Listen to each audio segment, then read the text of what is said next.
All right, so I'll leave a little bit of this up to your guys' discretion, since You guys, some of us was here and some of us was not. Where do you guys want to start off? Do you want to pick up from when you get back to the beach, or do you want to say night fell and it's the next morning? What's the general consensus? If anybody has anything to do before nightfall, we can do that, or we can just say, the celebration continued through the night and do the next morning. Whatever you guys want. We got back home then. Yes. I will say that I probably looked at my scroll for a little bit, looked at it longingly, trying to figure out what's being written, what's been written in the text in the scroll, but haven't figured anything out with it yet. Try to spend a little time with it each night. I just kind of took my 2 small board tusks I took and cleaned them and whatnot. Let's see. So we ended the write-up. Group exits the forest line. Beach dwellers run up to the villagers carrying the dead body. Zados tells the tale to the missing party members, embellishing the story, their bravery about the boars. Bonfire rages that night. So I guess we're at least into nighttime, per the blog, but we can change that if needed. I'm good with that. I'm good with that. Me too. Yeah. All right. So does anybody want to talk shop around the fire, or do we just want to kind of disappear in the night? As an aside, something we were talking, Adam and I were talking about this the other day, and I was talking about it with Gabe too. If you guys think it would be helpful prior to or during narrative events to sort of have an out of character outline, I guess, for better or worse, we could easily put that in there to say, okay, we're about to talk to this person. Generally this is what we're trying to achieve. We can do other things, so on and so on, to put some kind of a real rough parameters around the non-combat encounters to try and, give a little bit of a boundary to it, to see if that would help people kind of focus on what they're kind of looking at. Well, but part of it is we're not really a group yet, so it kind of makes sense for us to be maybe not working at cross ends necessarily, but not working 100% together. Not on purpose, just that we don't know what each other wants. Well, that's true. You've definitely, now this is two encounters you guys have been through. So for some of you, you guys are starting to see that there's a group of people you guys can rely on. I know, Gabe, you were talking about wanting to, sort of make Hoopla the party about not really being combat ready. Well, about my character in general, yes. He, afterwards he's going to be, stunned a little bit by seeing Siona fall, during the combat and not being able to better protect. And part of his morning routine, when he meditates on the kinds of spells and things he's going to meditate on things that would help in those conditions better. And he's been used to just working with the sick and the injured to try and, heal them or ease their pain. So kind of changing his focus because of the encounter to be better help during the fight, so to speak. All right. Well, I guess if nobody's got anything that we want to, if you guys don't want to kind of do a bonfire session, we can easily roll to the next morning. Whatever you guys want to do.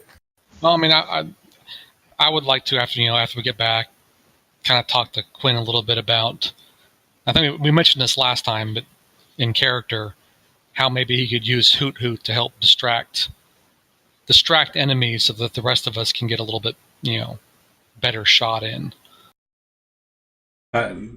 Being new with still figuring out how these familiars work for him, I'm noticing that he could actually distract enemies.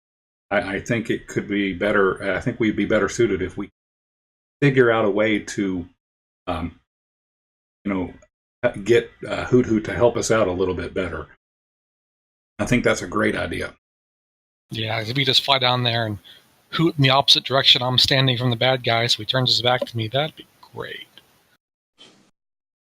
Now, he is a piddly little thing and can be destroyed.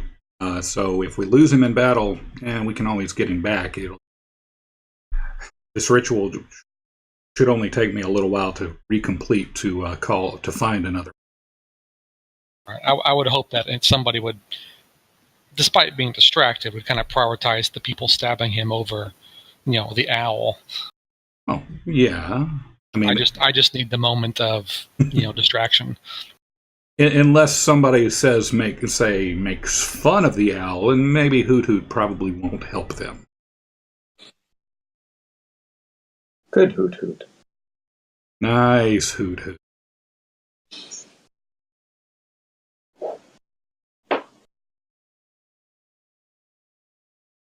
Well, I'm going to say that I, made sure everybody got back okay. I'm a little, not quite stunned that I fell, but I'm a little affected by it.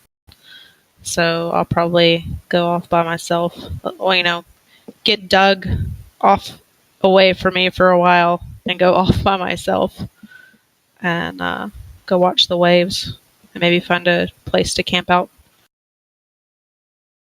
Still near enough to see the bonfire, but maybe just a little way away from everybody. I come out a little sobered up finally from talking about the previous exploits and the adventures of Doug, and see that there's these diligent new hunters and clerics in our party, and introduce myself. Try to get to know them a little better. They look like serious folks, but I try to be a little lighthearted, get to know them, see what they can do, see what they're about, which I guess in the real world means I kind of want to look at their character sheets so I can adjust accordingly.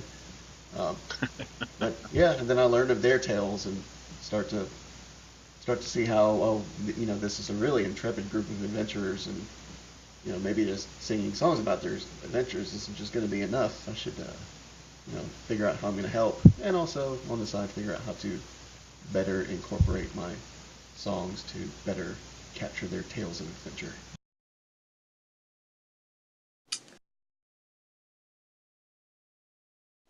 And I guess go ahead. Who's that? I guess Eldon, as I was starting to say a little bit before, as he returns to the camp, he would spend time, during the night, bringing food and things like that to again the injured and the children, and taking care of them, and maybe seeing Siona over in solitude. Walks over and sits for a moment, says, apologizes for not being a better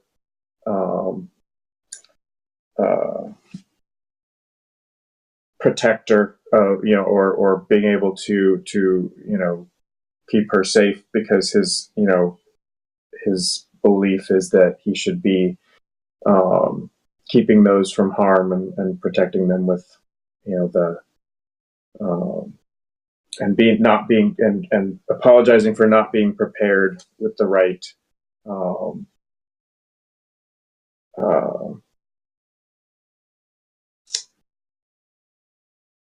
mindset or whatever for the fight, and that he'll do better. He'll plan in the morning to correct and make him a better companion for the team. After spending a little bit of time after we got back to camp with the others of the group, just going through what happened today and with Doug and Doug's noisiness and trying to run out into the forest ahead of everybody, how we can maybe try to prevent that next time. Once I leave, I spend a little bit of time up the working my way up the river into the opening where where y'all battled the frogs last time. Spent some time up that way, just gathering supplies, making new arrows, stuff like that.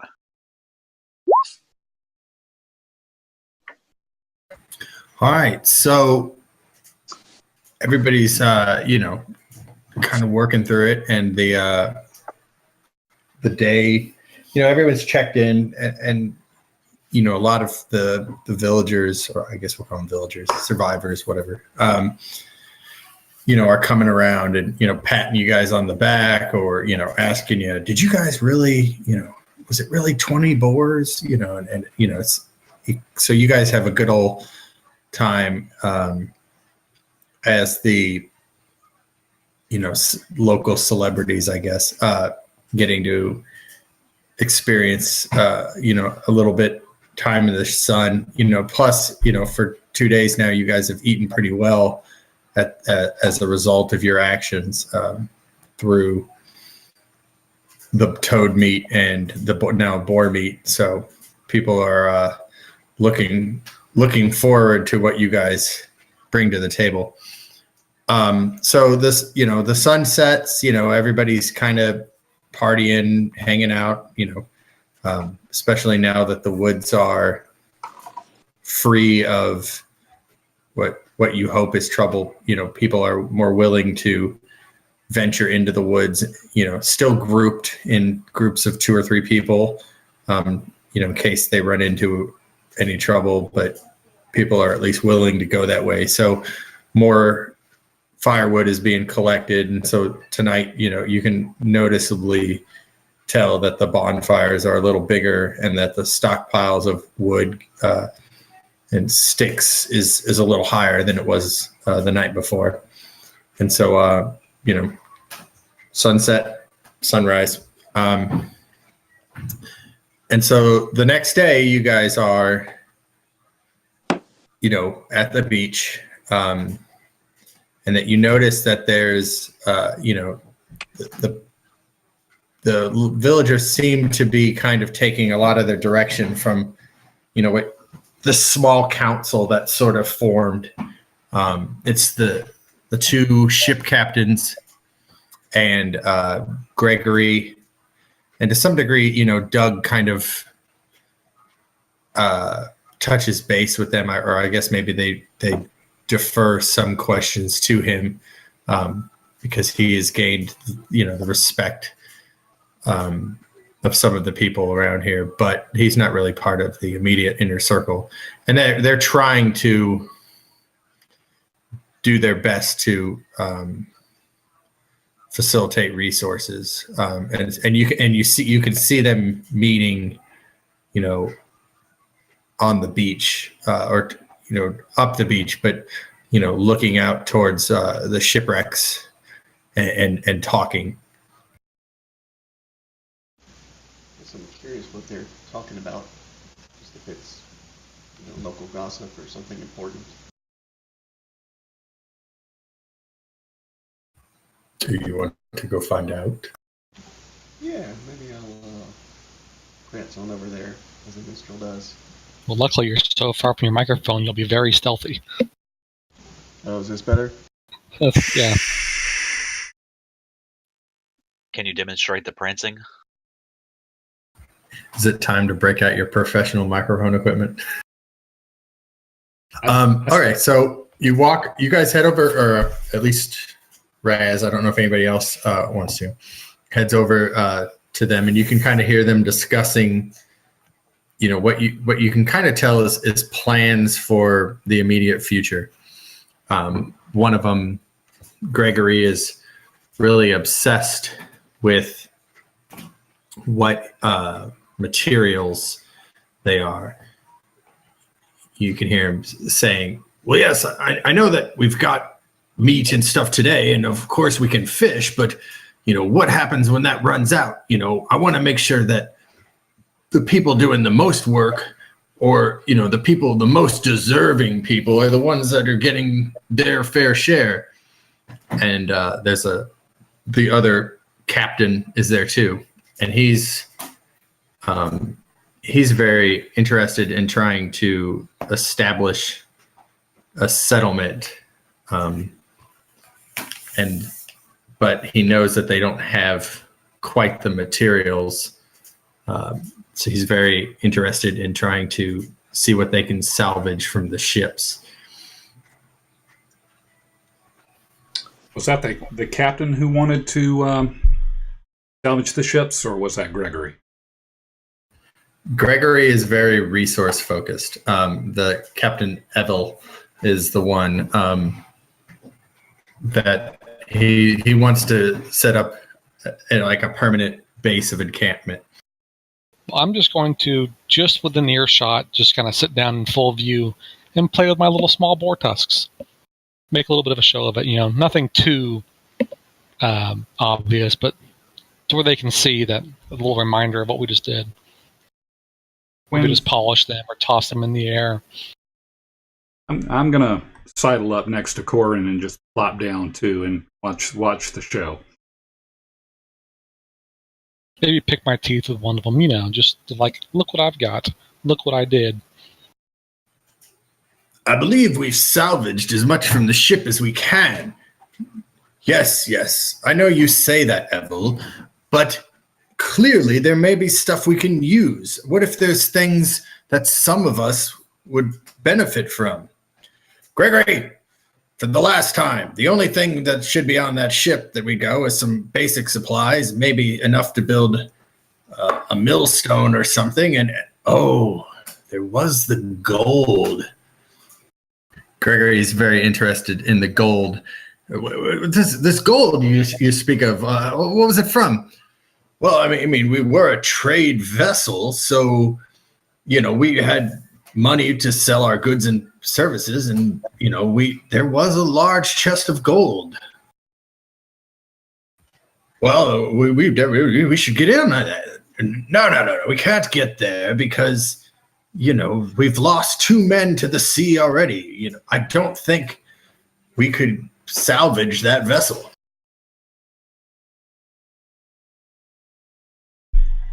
I just look over at Adam and be like, what are they going to spend gold on? Yeah, Quinn was about to look over at Corin and ask if he did say gold, and wondered really what we could use that for here. Like, I guess it's shiny, but whatever they want to do. I mean, could we just load Doug up with it and throw him in the water?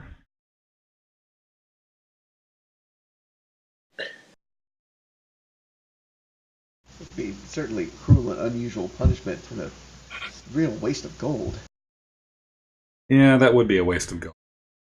I mean, why go down there and fish it up just to throw it back down there? So, yeah. Fine. Doing my fun. I mean, I'm all for shits and giggles, obviously, but it does seem excessive.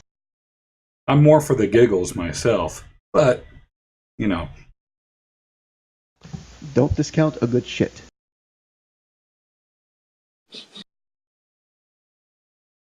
Well, so do we think we have any use for this gold? I guess that's what it comes down, or maybe even less selfishly, the town, our encampment, if you will.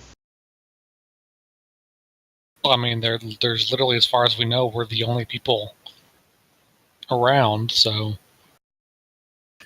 If you 2 gentlemen are done discussing resources, can we get to the matter at hand? We need teams to go into the forest and begin harvesting lumber.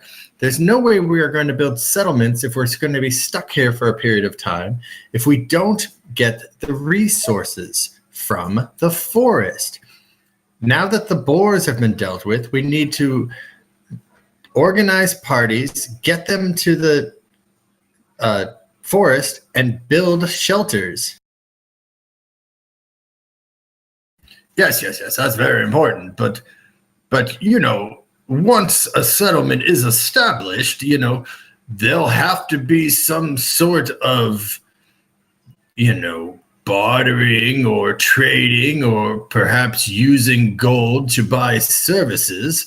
And, we wouldn't want that gold to fall into the hands of just anyone, would we? I'll be right back. Hold on, I gotta get water. I can't do gravelly voices very well. While he's gone, I don't suppose any of us have a water breathing spell handy, do we? I do not. I'm not a big fan of this Gregory chap, but he does make a good point about resources being a priority. Never What does mind. everyone think we should do here? Look, Well- if you gentlemen are insistent on trying to get the gold or whatever resources we didn't salvage from the ships, admittingly, there may be a weapon or two or some unused grain or something that isn't corrupted by seawater. If you're so insistent on that, I will take a group into the forest for trees. And if you're so worried about it, why don't you find that group that keeps solving all our problems and see if they'll get the gold for you? Oh, but yes, I hate to deal with them though. They can be quite problemsome.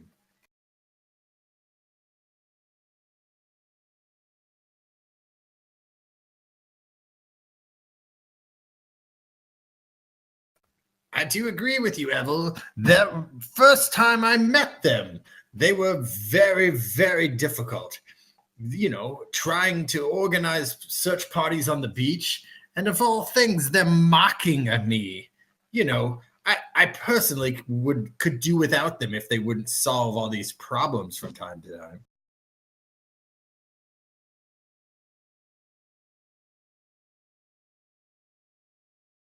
I just look over like, well, he sounds like that doesn't want us to help him out, so vacation for us.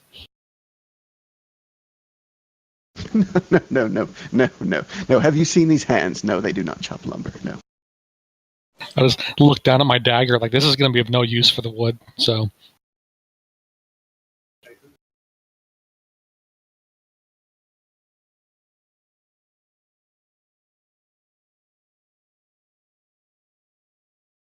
Hoot Hoot says, Hoot Hoot, I'm a magical incarnation of an owl and don't neither require food nor shelter. Hoot Hoot. it's odd that he can speak English and yet still says hoot. I'm just kidding. Dragons fly from the sky.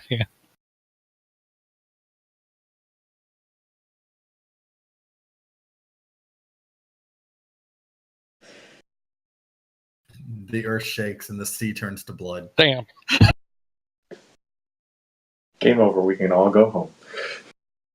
Except That ends the tale of the 3 encounter game. I think at this point, Eldon has gotten up from his morning meditation and is wandering over towards the group he sees.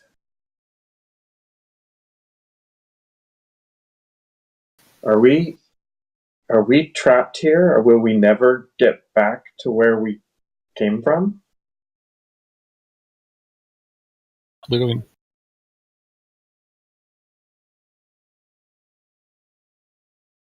We also don't know where here is.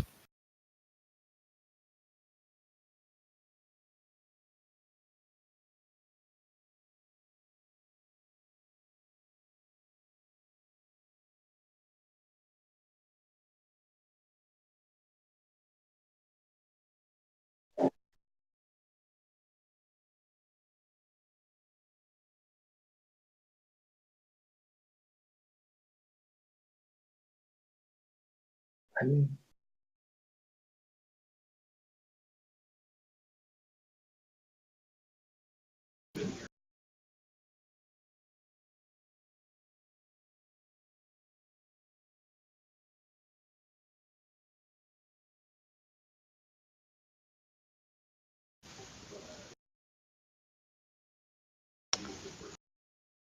maybe we could even cut a hefty portion of ourselves if we play our cards right and kind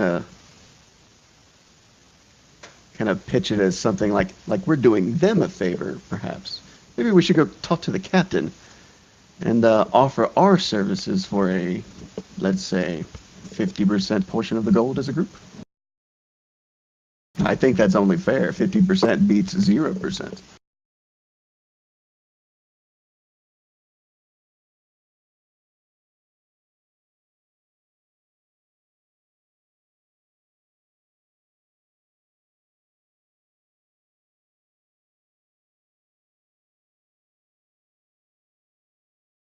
Unless anyone thinks we should do something differently, let me know. But I would like to actually go up to the captain and strike up a bargain. I'm with you on that one. I think I would like to do the same. I think leaving it there at this point, there may be no immediate use, but I feel like leaving it there, running the risk of it not being there later, is not the right thing to do.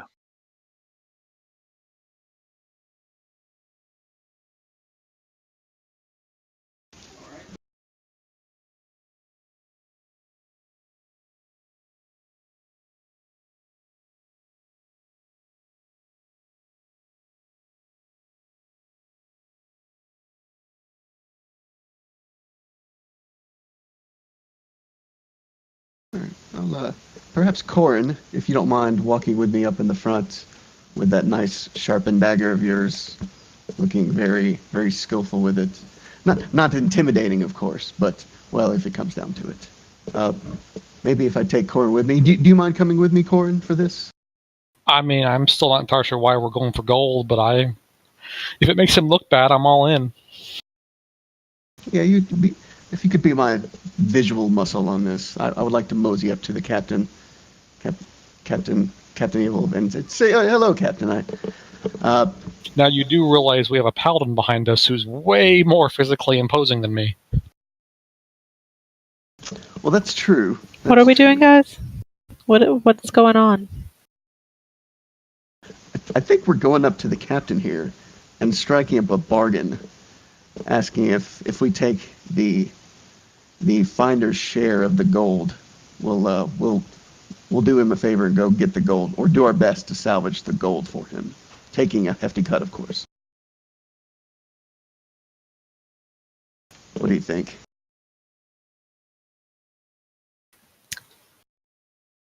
I don't really understand why we need gold, but I'm not too fond of Gregory. Anybody want to take him with us? Even if we get a share? Maybe we need him there to supervise?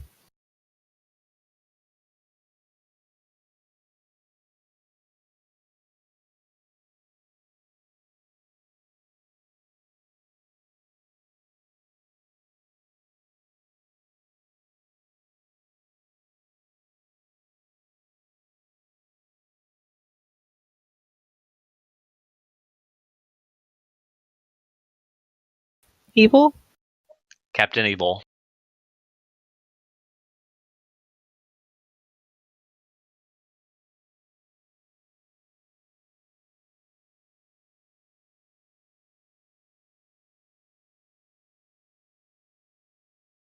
Captain Evil, hello.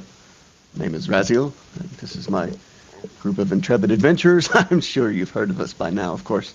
I couldn't help but overhearing that you have a stash of gold that you would like us to retrieve. I feel obliged, of course, to offer our professional services at a reasonable rate of 40%, 50% of the stash of gold that we find. So what say you? Perhaps we will be the best people to take on the task of retrieving your gold, and we ask merely for half of it.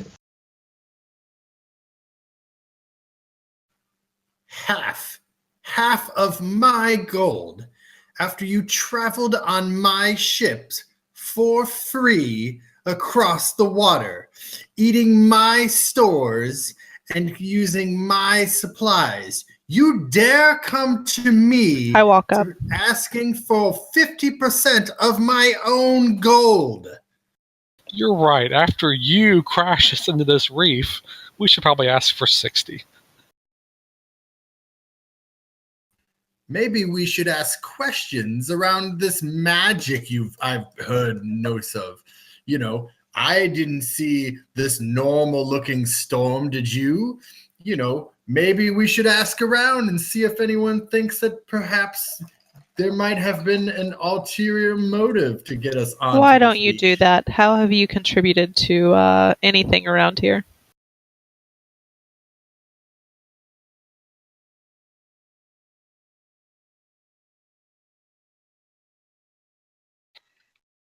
Yeah, well, we can certainly go with the vinegar route, but I prefer much to go with honey.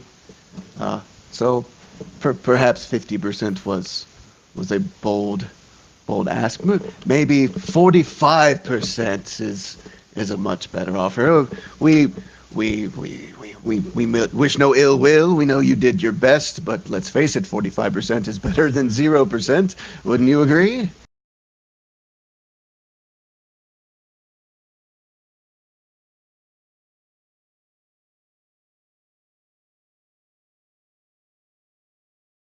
Listen, I've done my best, but my Everything- compatriots simply will not settle for anything less than 50, Captain. yes. Listen. I understand that we've gotten off the wrong foot. Perhaps it's Gregory here and his tales of your saltiness. I have had nothing to say short of one of you trying to destroy my ship on the way here. In the middle of the sea, I should add. He stares directly at Quinn. Yes, because we totally want to drown.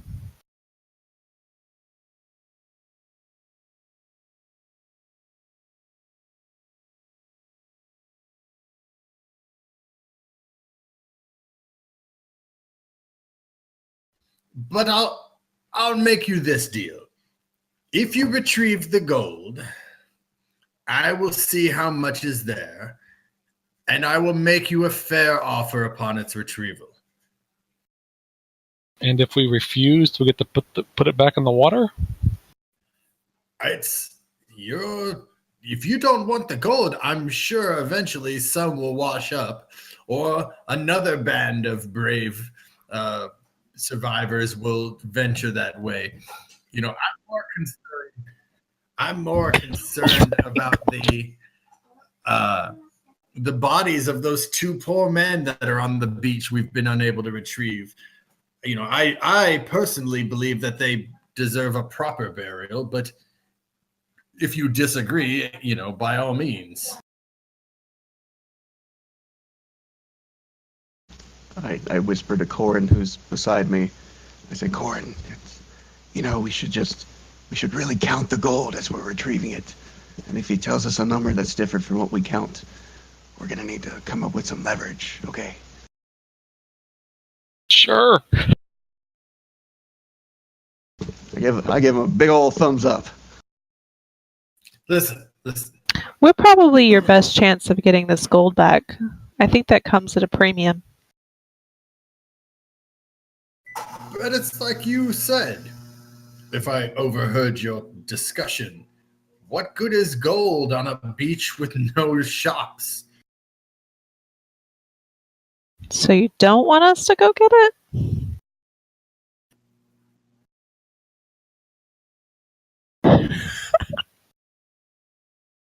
Sir, you're giving us very conflicting information. I'm not actually sure what you want anymore.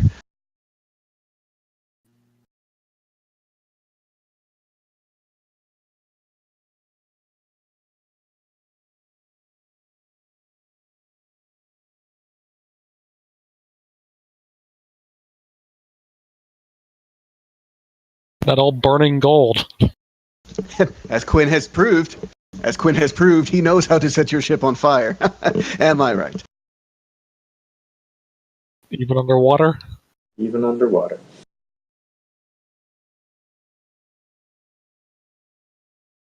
We're going to bring your ship to the surface and burn it. Then I'm going to sing about it. Oh, boo! So let's not go too far.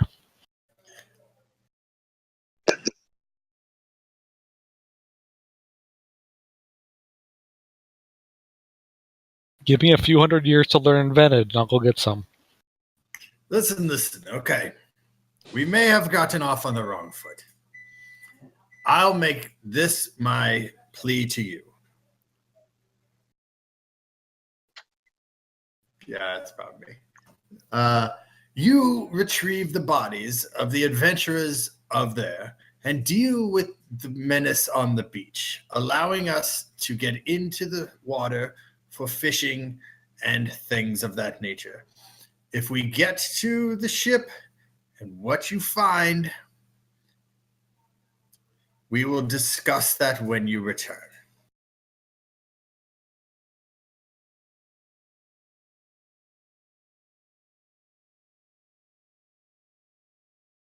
Well, let's not go. Wait a minute. Did you just ask us to kill all the bad fish? Maybe he did. What? Well, he said that he wants to make it safe. I assume that means all the things that make it unsafe. Don't worry. I'm sure they're led by a single big fish. We'll be fine.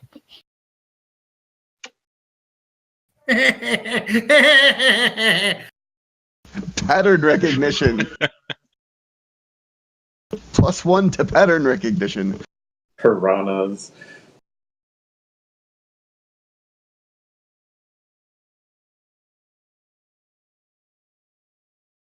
All right.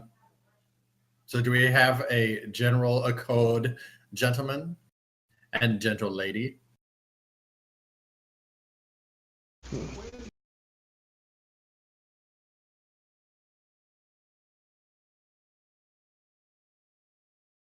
I'm just going to grab Quinn's arms, like just kind of move us both off to the side.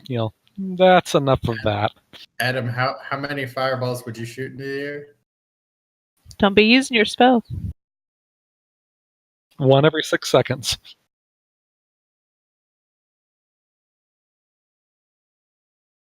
I'm actually going to cast a minor illusion cantrip on his fireballs to triplicate the number of fireballs actually coming out of his hand.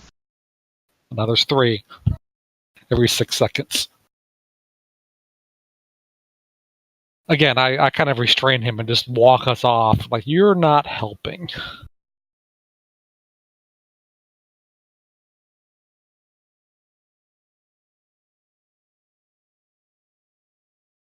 That's up early.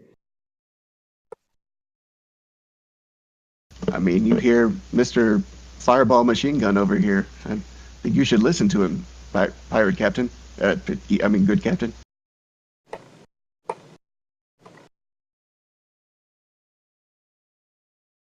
So he just kind of, handshake deal, shakes Raz's hand as he was the one to initiate, and kind of goes off down the beach to kind of organize some stuff, Gregory following behind him. And then Red Jessica is into the setting up. She's off trying to set up a party to forage the woods. Is forage the right word? Harvest? Harvest. Okay, so Oh, did you say Jessica's the leader of that? she was the one going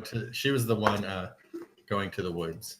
Well, just because I have this wonder trait or whatever, I'm going to tell her, a good location and how to stay safe and, don't go too far. Just try to get her a little plan. I'm just going to sit here and wonder who Jessica is. Jessica's Yeah, the sorry. promise.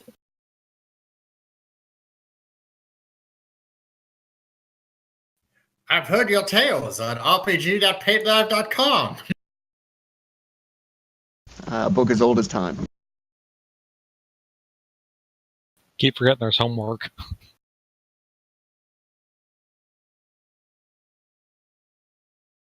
All right, so you guys heading further into the beach. Were we at the bonfire or where were we? I mean, yeah. So like a beach, I don't want this beach to be like a mile deep, but I guess it's deep enough that it's a little bit of a walk to the shoreline. So use that as your kind of frame of reference. Like it's not so close that you can see the shoreline in intricate detail, but from anywhere you're standing by the bonfire, you can look out and see the ocean fairly easy. So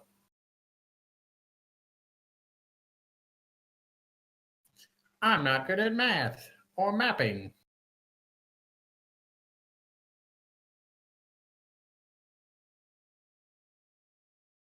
No one knows how big a hectare is.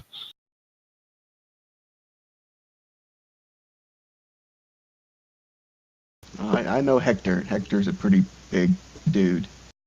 If we say roughly a football field from the water, we could do that. So it's that far away. So it's not like you're trekking miles or anything, but it's far enough away that you have to head that way. And people have steered clear of it since the party that went to salvage was ambushed.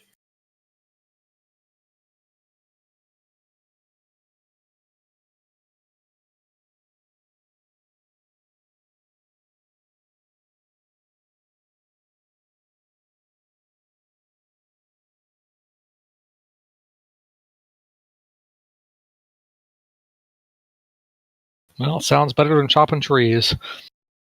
I agree. You have my vote.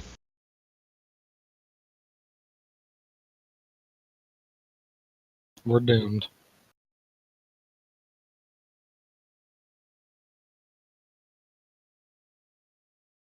I'm right behind you.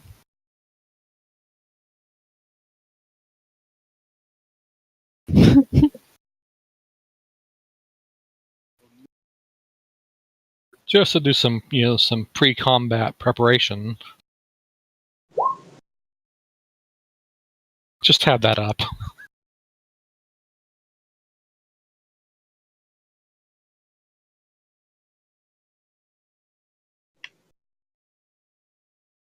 All right, here. So let me switch over, and then you guys can drop your people on the map. Are we at least kind of paying attention so we don't walk up and trip over the boars this time?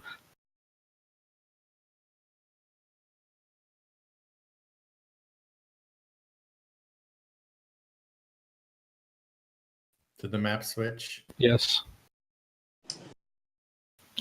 Yeah. So the bodies have already washed up on the beach? They've been kind of washing in and out with the tide, sort of, but they're near the beach, I guess. Maybe the tide kind of rolls up on them and then kind of goes back down, so they're probably not in the best of shape. All right, you guys want to throw tokens on? I feel like that would bother me, and I'd want a little team to come with us to get the bodies. To take care and properly bury them.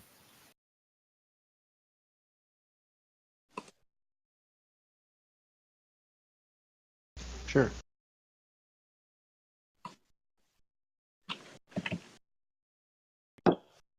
You want me to scrawl a note, attach it to Hoot Hoot, and fly him back to the beach so we don't have to walk all the way over there? That works. All I was just going to retroactively say we did that, but Hoot Hoot can do it. We got to give him something to do. Yeah. Once you guys, if you guys run into any trouble here, once this is kind of cleared out, you think the beach is sort of event free. You could definitely give the all clear. Okay. So we'll do that after.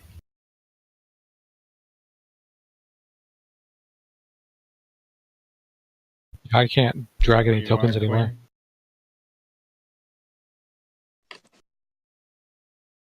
Like, how are you doing that? I can't drag anything anywhere.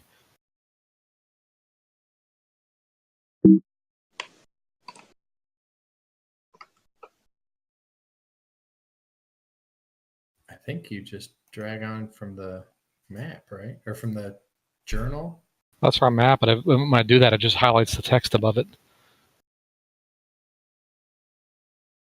I've done this before, though. Your picture's frozen, Adam. Oh, no, it's not. I guess you were just frozen. I just grabbed my name in the character list and drug it over, and it worked fine. Okay, I was trying to drag the picture, not the name.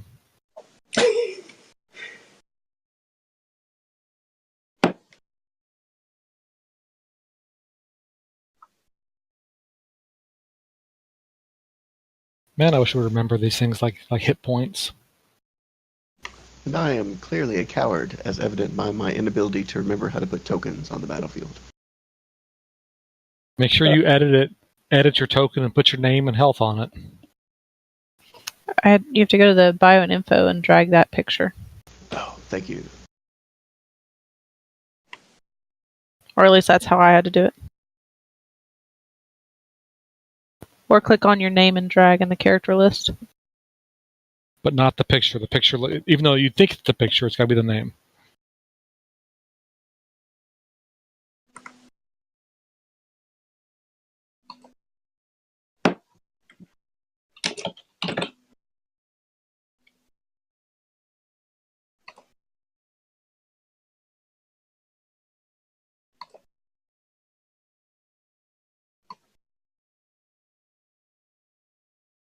And now there's two of me. What have I done?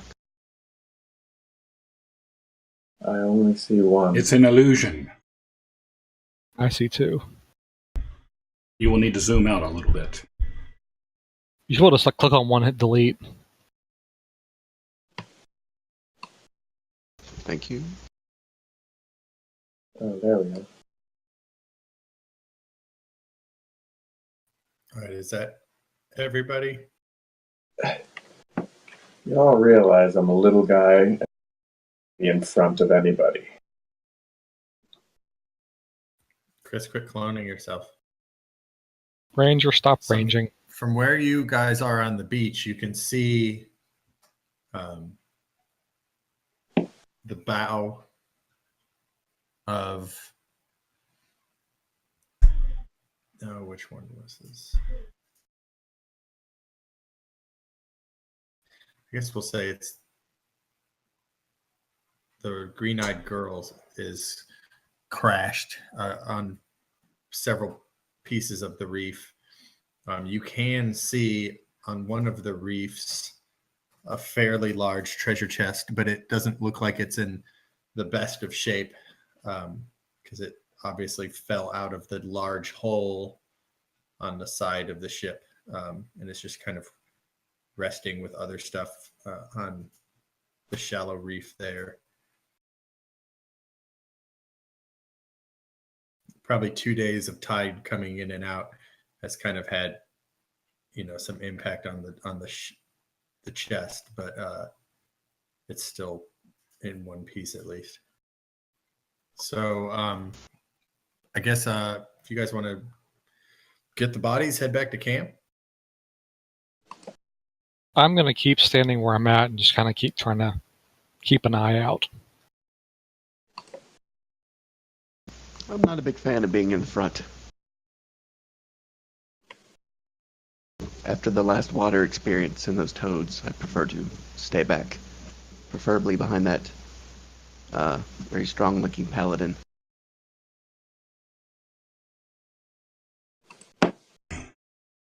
I'm going to take a javelin out and approach a body and just kind of turn it over.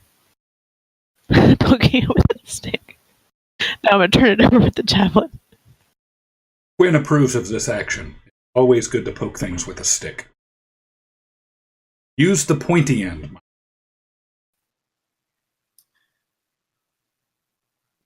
Roll initiative.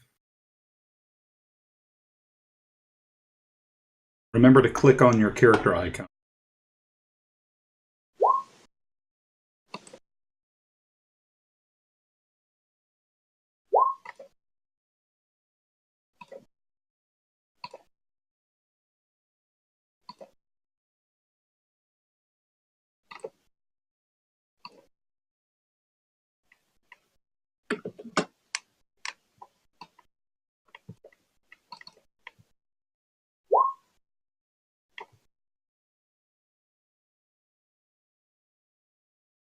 What did you get for my initiative? I think it's I'll last. have to look real quick.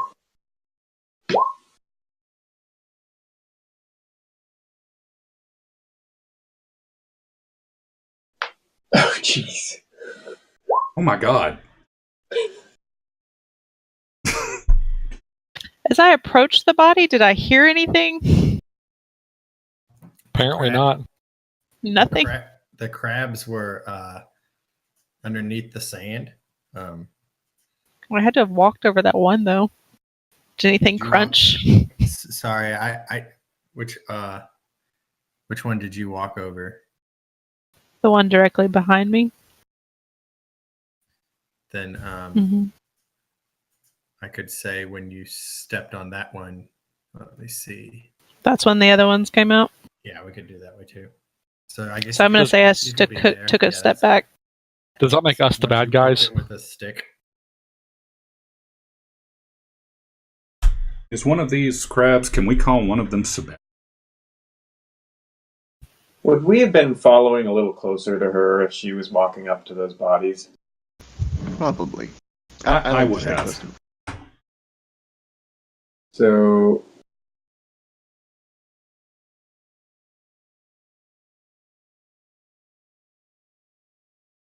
Let me try something real quick. So if I click this guy, you know, maybe there.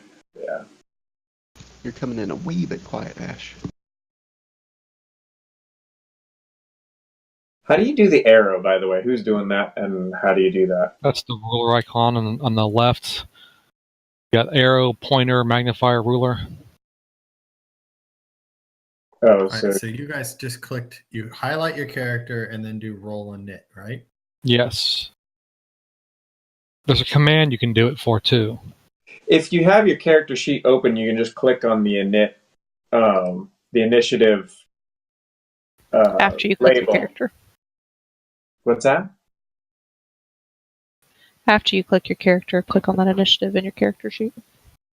So it'll pop up in his turn order. Oh, I didn't know if I did that, but okay. Looks like my super low number showed up. We had some issues with it not working before. Okay.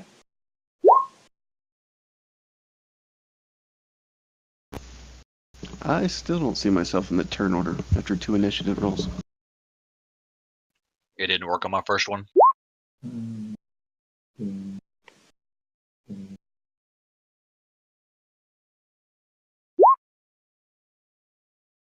Oh, I've done it like 3 times. Can I just use my first roll? We have some, you can edit your initiative in the turn order. Which I would do, except I still don't see my character in the turn order modal. Total. That's a big word. No, it's only 5 characters. Is that not you with the 4? That's me with the 4. Oh. Hold on, I can add you in a sec, Chris.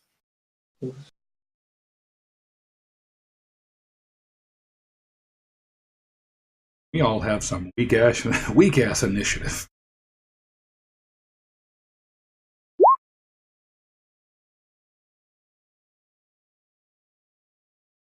How many of these things are there?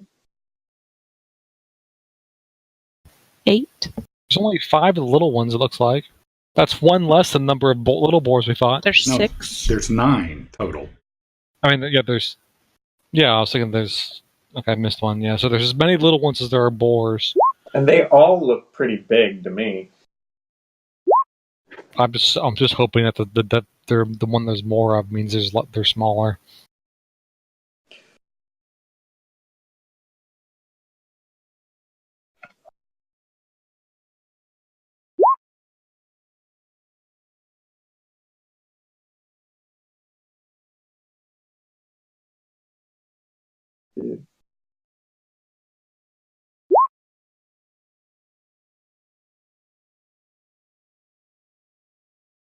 Holy I wouldn't be that worried about there being that many of them if they didn't all get to go first. cow. Well, don't worry, we'll be dead before it's our turn. Well, Don't be so crabby about it. Y'all remember last week when we were fighting boars and dying, and it was so much less punny. Those were good days. Puns make it better. Have we died yet? Just Fiona. Okay, good. But are you is dead Doug yet? with us? I have a strange feeling he'll show up eventually. He stayed behind.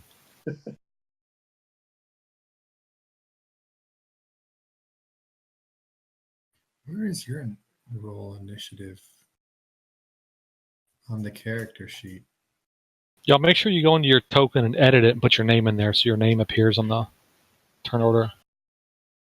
Where is the initiative on the Never mind. character sheet? It's in the top Top middle. underneath level, race, and then armor class, initiative, speed.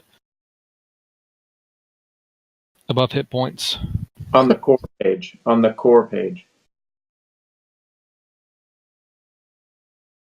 Okay, you're on the bottom now, Chris. Just add yourself with whatever you had first. Guys, I have an idea that I saw in a cartoon once. Get them all high. Okay, different plan.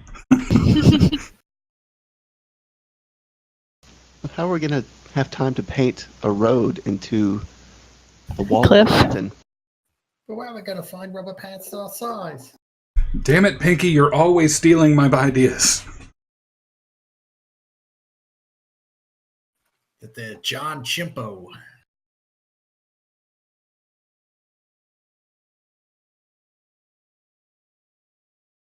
All right, so let me reorganize this list real quick.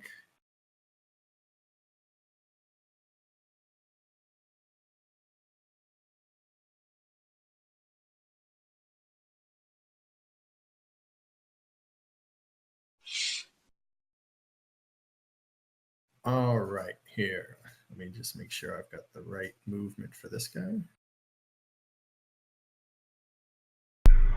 While the crabs are organizing themselves, I'd like to talk to the party and remind them of you remember that time that I almost destroyed the ship with while I was testing one of my spells?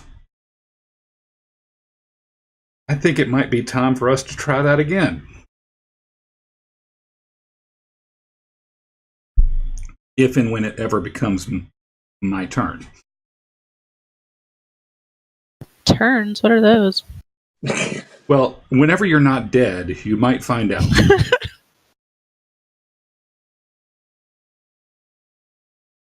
But it might be advisable to stay maybe 15 feet away from me, saying when my turn comes up.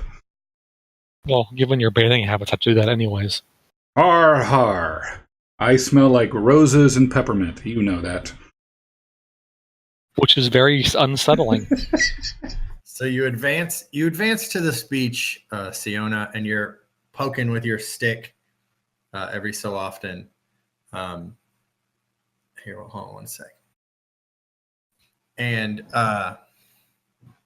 as you're poking through the sand, you get up here and you poke and you kind of lift one, and this tiny crab pops out of the ground and just kind of skitters around. And then suddenly you kind of look around and there's several other crabs start popping out of the sand and popping out of the, you can see some of them coming out of the sand in the water as the tide comes in and out. And one of these larger crabs that was in the water kind of crab walks his way over towards you and takes a snap at you with one of his large claws.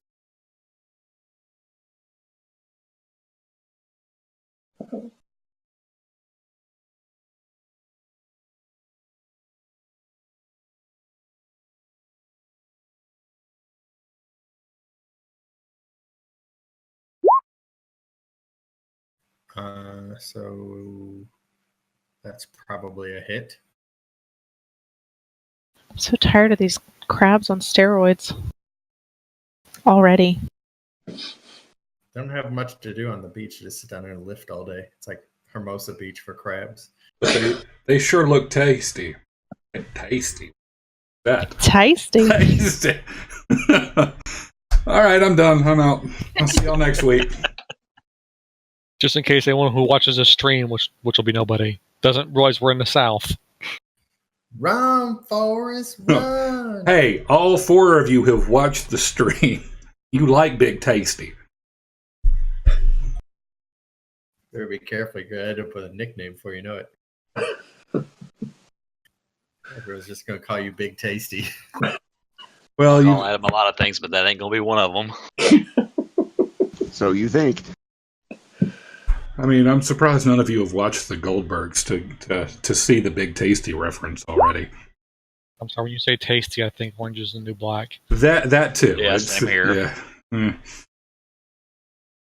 I mean, her and I were twins, but you give me some credit.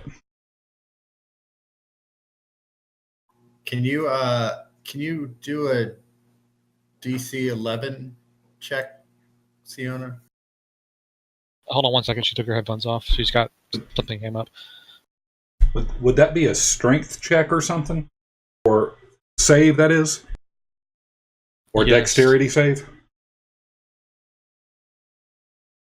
It's a grapple.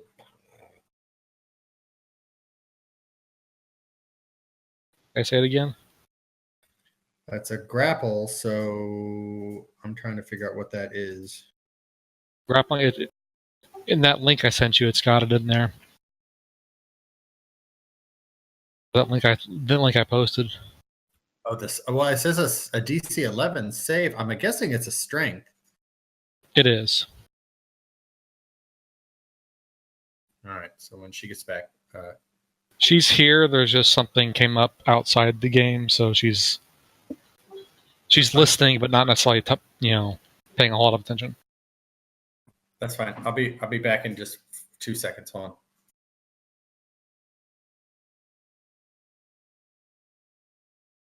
But now everyone is asleep. Okay. My crew is currently watching Doogie Howser.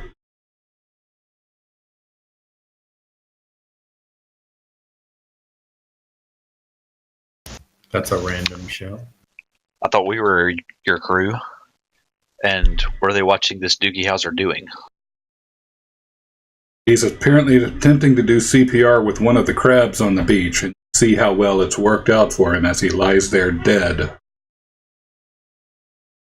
So I was driving around today, and I hadn't really been in the car in 2 or 3 days, especially not really listening to the radio. Like, apparently the ad buy on local radios has gone up. All right, so I'll leave a little bit of this up to your guys' discretion, since for Goose guys. this week, some of us was like every commercial here, and some of us was not. Where do you guys want to start off? Do you want to pick up from, I feel like, when you get back to the beach, or do you want to say night fell? So those commercials, and then you might have pretty good idea of what you're doing because some of those commercials were so ridiculous. It was like, who would believe this, you know? Senator Roberts is literally Adolf Hitler reincarnated. No, it was more like Roy or Doug Jones and the leftist propaganda. They want to start a race war. You're not going to let those race mongers in Hollywood tell you what to do. I'm like, a race war? And I was like, all I could think of was that South Park episode. Race war! Race war! So I guess I'm going to have to edit some of this out. Yes. Attention shoppers, aisle 5, race war, outside. That's race war. Oh, you meant Race Wars. Oh, yeah. I'm going to have to pass on that one. It's the popular follow-up to Storage Wars. That's the sequel nobody saw coming.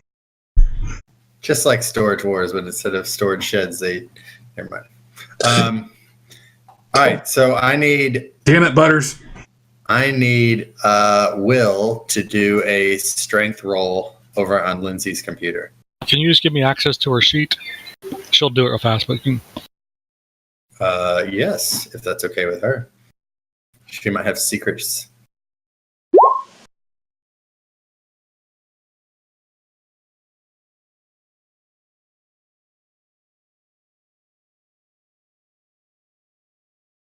Well, hello there. Oh, that's not what I wanted to do. Mighty fine looking Biden you got there. All right, you should be able to edit it now. I think that's a spear. Oh, I was looking at the other pointy end. Yeah, it's got a weird top pointy end, but... Oh, all right. Hey, look. All right, strength roll. Yep, she escapes. She does not get grappled. Giant crab ends his turn. Lindsay takes 7 damage. 7? Okay. Wait, we're still all level 1, right? With, like, barely any hit points? Yeah, she's almost dead again. Jesus Christ. Hey, can you... We have to have a plot point to get Doug down here to rescue her. I mean, geez, come on, guys. Doug S. Machina. Doug!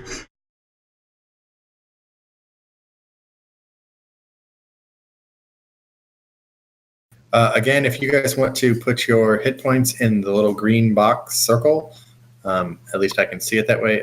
You don't have to. It's up to you.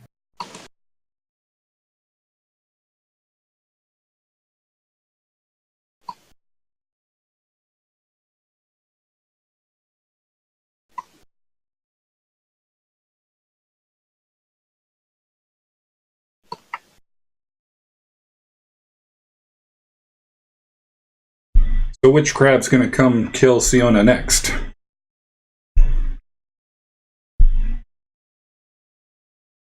That one.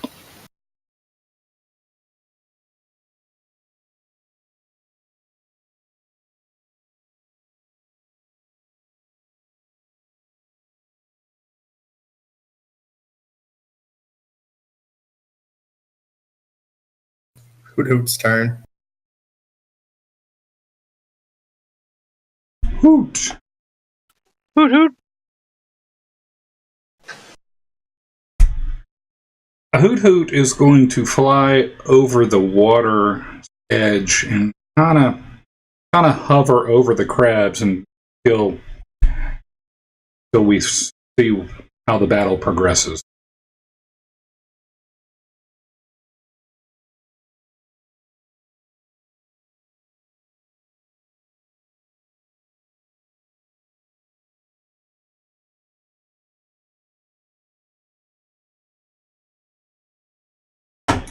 Hoot!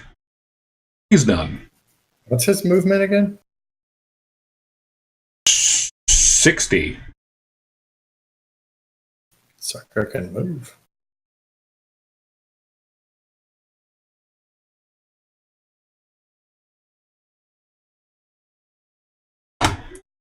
Five on the ground, 60 in the air. Sometime I hope 5 on the ground comes up in combat. I want to see an owl running along. Little bottle. All right, so skip next turn.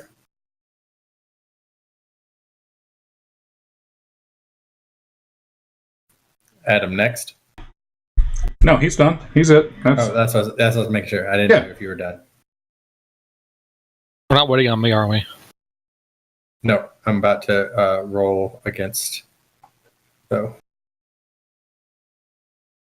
Sorry, I'm just making sure.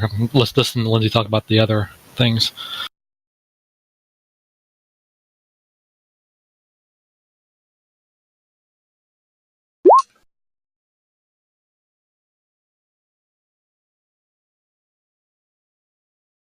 So the tiny little crab comes up and with his little pinchers kind of takes a nip at your ankles.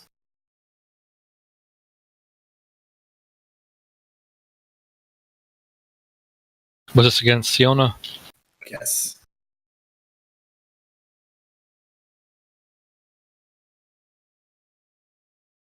If that's against Siona, it misses. And it misses. He hits, kind of pinches at your feet, but doesn't get through your boot armor.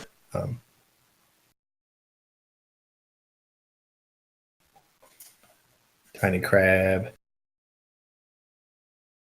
Tiny crab. Tiny crab doing tiny crab thing.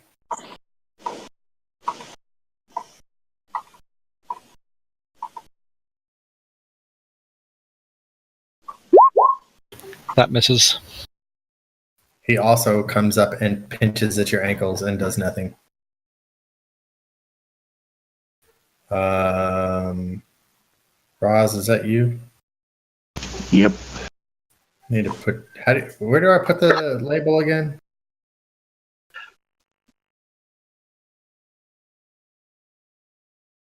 The label? Click the gear. Yeah, select their character on the screen. When it pops up the red, green, blue at the top, and then the gear on the bottom left-hand corner, click on the gear, and then it gives you a space to change your name. Oh, is it name?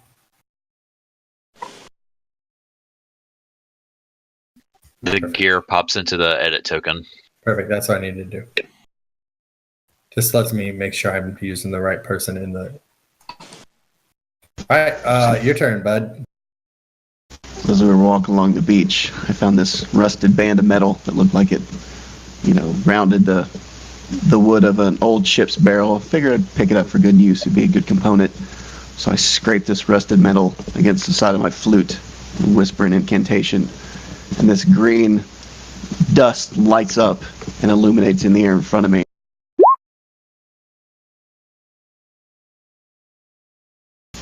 And in front of this big group of crabs here, which if I can draw it, like 20-foot cube.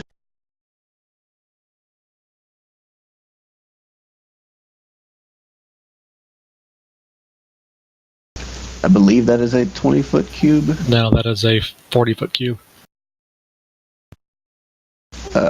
Is it not? It's not radius, it's 20-foot total. But each cube is 5 by 5, right?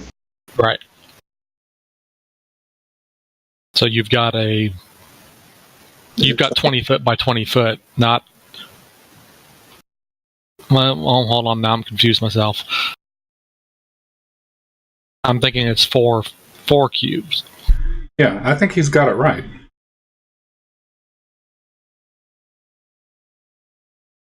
Yeah, he might. I was thinking radius, or whatever the other thing. Well, And everybody has disappeared into a green void. Good job. Until we get more colorful here, we'll just say the green square is the fairy fire cube. Now, before I do that though, this indicates that people inside the cube, someone attacking an object in the cube gets advantage on the attack. Would it not? I lost the last part of that. So this says that anything in the cube of fairy fire, anything affected, anyone attacking the thing that's affected gets advantage. Unfortunately, if I did it, this also includes all the crabs attacking Siona, correct? I think so. If you move Yes. it one farther inland, I think or towards the water, I think you'd be okay. Yeah, let's do that.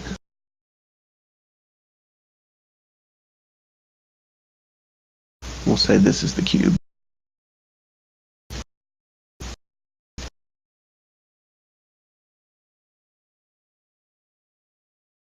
So I cast Fairy Fire in that cube there, and I also sing a little song and say a little prayer for Siona because it looks like she's in trouble, and I give her some inspiration.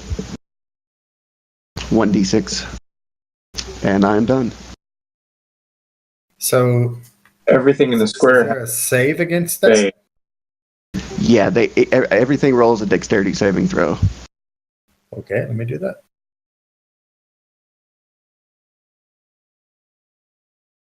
I'm gonna start with tiny crabs and go top down, and then I'll do the other two. All the save is for is whether or not you give off light.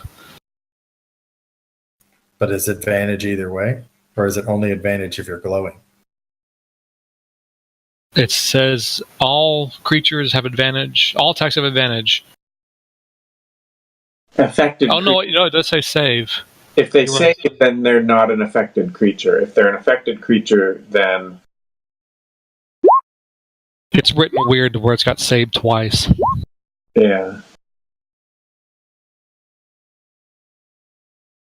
Can someone quickly tell me what those two numbers mean?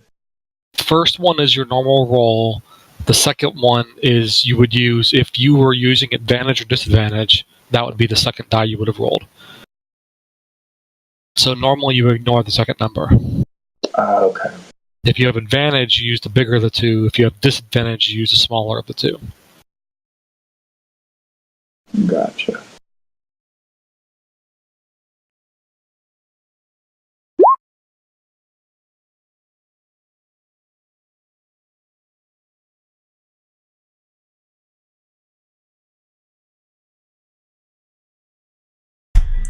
Like that crab had a critical miss. So that's green dots are now glowing green, and anybody attacking them gets advantage regardless of if they're in or out of the square. As long as you can see it. So if one of these moves out, he's still affected. Yes, they glow light. Anything that glows light is affected. Anything that's affected is advantage. As long as he maintains concentration, they're glowing. Even if they move outside the square.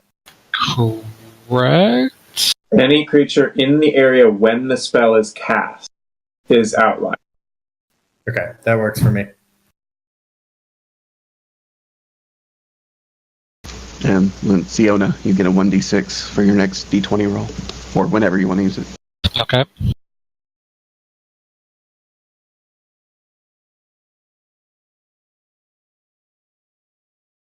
So basically the square is gone now.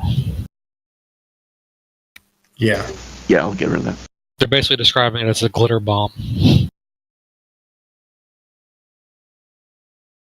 So the other tiny crab turns that got flipped over by the javelin, rights himself, and spins around and tries to nip at Siona's ankles.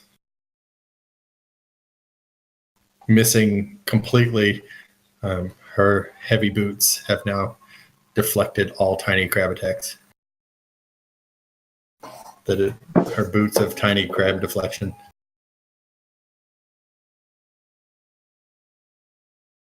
Corin's turn.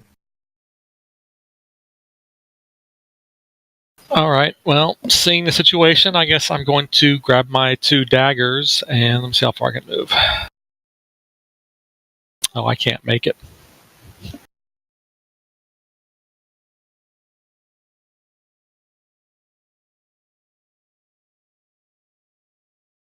So I'm going to move to right here. And I'm going to throw my first dagger at that guy. Just as a curiosity, how many daggers do you have on you? 2. So if you Just the ones I have in each hand. Okay, I was just making sure that you have an alternate attack. I mean 1,000. I have 1,000 in my. No, I was just making sure. Like you have. I have other weapons. Okay. I can confirm that he has 1,000 daggers in his rucksack. Very sharp, very pointy. All right. Well, that hits. Which one was it again? Sorry. The big one. The orange. That guy. All right. So I do 4 damage, plus my sneak attack for another 4.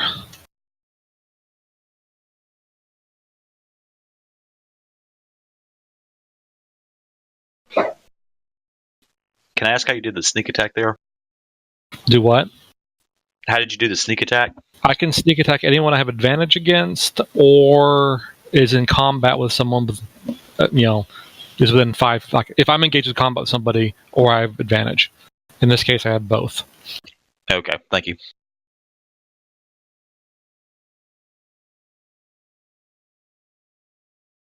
All right. You have hurt him a lot, but he is not dead. Okay, well then I will throw my other dagger at him.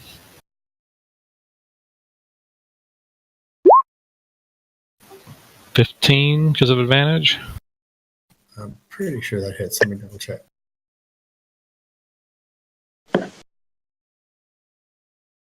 That's against AC. Is tie go to the runner? How does that work? Do what? What's a tie? If it meets the... If I it, hit. Yeah, if I it hit. meets, yeah. Okay, yeah, then you hit. Sorry, I hadn't had that come up before. So 3 more. Okay, hold on. Make sure one thing.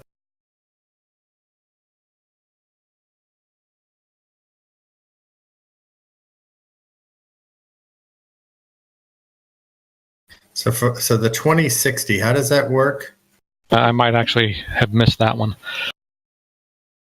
Let me check. I was going to say if you move up one, it negates any of the questions, right? But the 20, does a 20 mean that if you're up 6 or 20 is a 20 normal feet? attack. 60 is, I think, Up to 6, a maximum over range. 20? So you take Okay. disadvantage.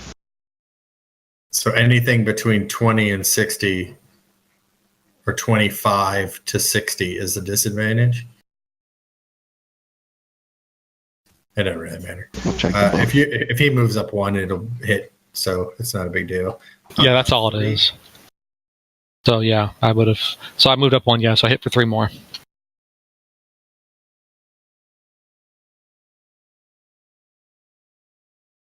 He is got a busted shell, and you can see kind of crab fluids leaking out, but he's, still moving around.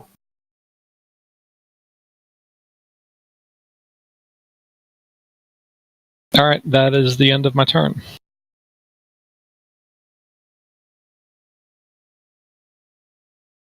Let me try one thing real quick. So if I do this, Can we put a marker on the ones we've damaged?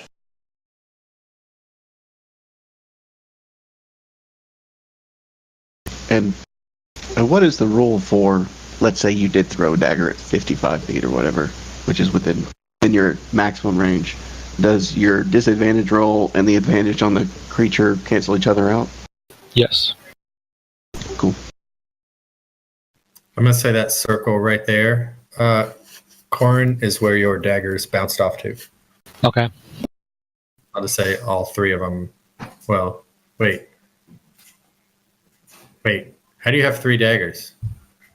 Do what? I have 2. Oh, sorry, you didn't throw 2 the first round. Sorry, derp. Yeah, your 2 daggers are over there. My bad.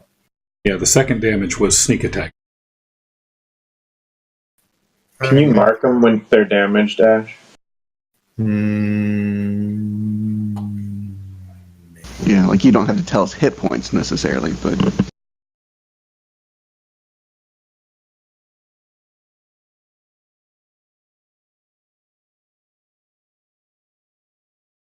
Oh god, get rid of the shapes. How do I make that go away? Did the monster tokens not have hit points like the player ones do? Well, we don't get to see it usually. Oh, right. We have to rely on Ash's vivid description of how close to death they are. This one is just put 50% damage on everything until we figured it out. I'll look at figuring that out. But right now, the only one that's damaged is the top green one.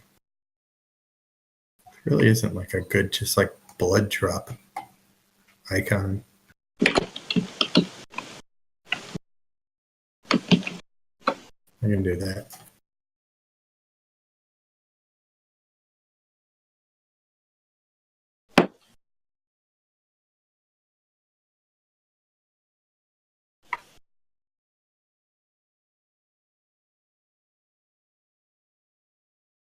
All right, Corns, you've moved, you've thrown, you've done, you've bonus actioned, you're finished. Yes, I'm done. So the large crab walks his way up to you, Quinn, and with one of his large pinchers takes a swipe at you. Crap.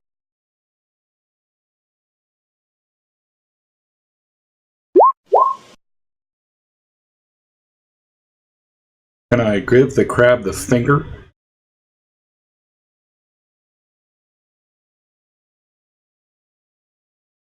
The crab bites your finger. Oh, that'll show me. He takes a big swipe at you, but just kind of catches robe and just doesn't. He makes a kind of a grasp of the robe and then lets go and doesn't get any actual part of you. If you get advantage against him, he doesn't necessarily have disadvantage against you, right? Right. Siona.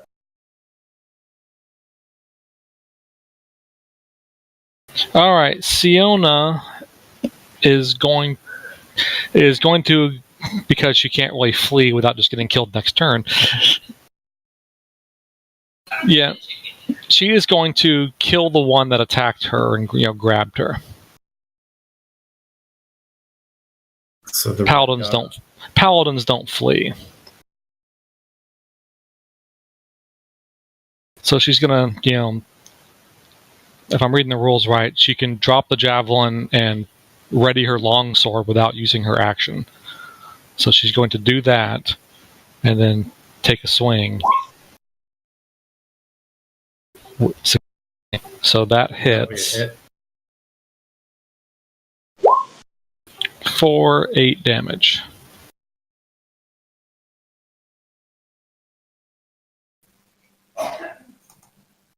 She brings the longsword down on the crab whose shell has already been kind of broken up by your daggers and just cleaves it basically in two. Crab meat and pieces just kind of explode everywhere. Okay, well then, since that's pretty much the end of it, she'll just kind of turn around a little bit to face the other 3 little guys at her feet. Yeah.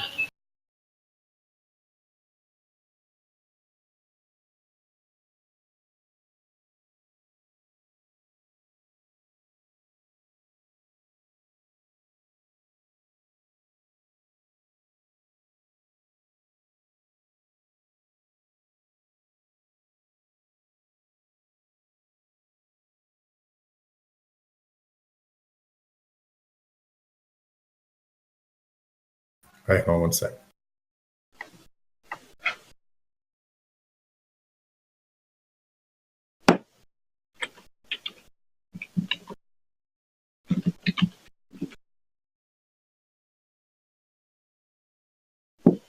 So I had to delete them from the initiative order.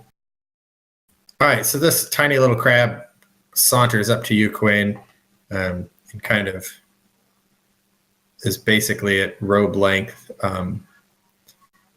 Takes a nip under the bottom of your robe at your feet. Did I already roll that? Sorry. I did not. I hadn't said it.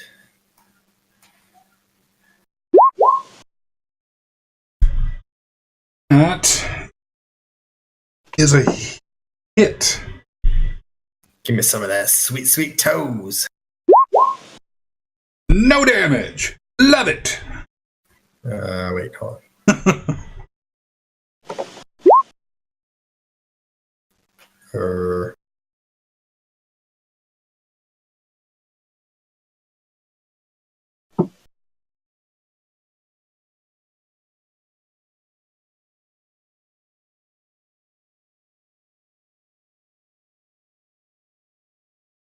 All right, 1 second. Let me look this up.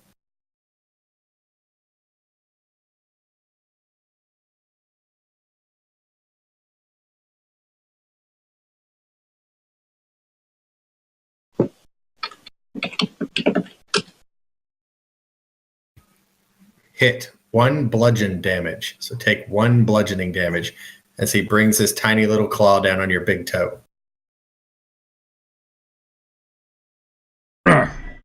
Damn. Stupid crap. Don't know why they didn't have that in there.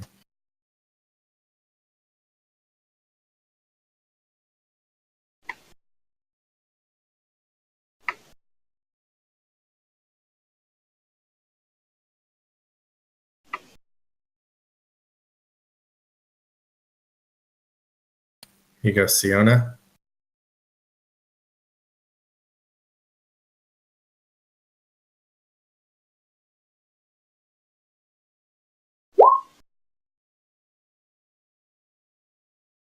That misses. Boots of crab deflection once again.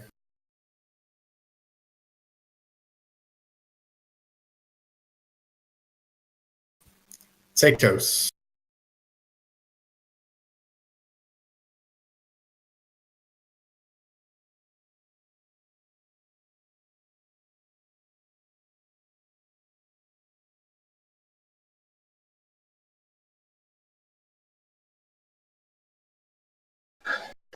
All right, I'm going to move down a little bit. Quinn's going to ask maybe for some assistance clearing out crabs. Yep. What does that sound like? Siona glances at you and looks at her feet. Quinn has a plan. I moved down beach to help Quinn take a defensive position behind him. I mean, obviously, I'm going to let him take the brunt of this. I expect no less. Pull out my longbow, notch my first arrow, pull it back, draw, and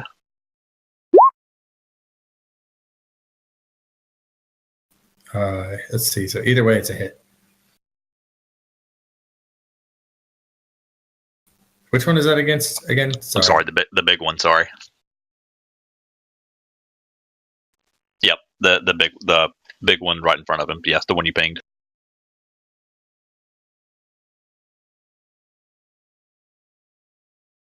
All right, so your arrow whistles through the air over Quinn's shoulder and skips off the shell of this crab, taking a big chunk of it with him. You can tell that it hurt him, but he's still moving around, although you can see a little bit more of his crab insides through his shell.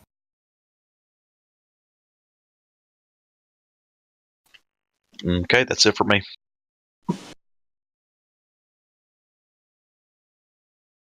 All right, Quinn. All right, we're gonna need to work through this one.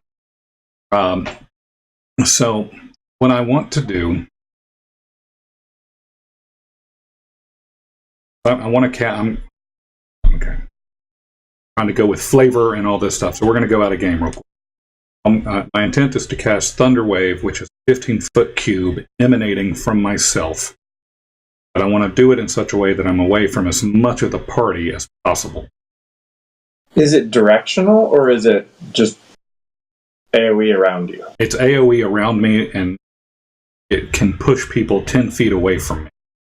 What spell is this? Thunder Wave.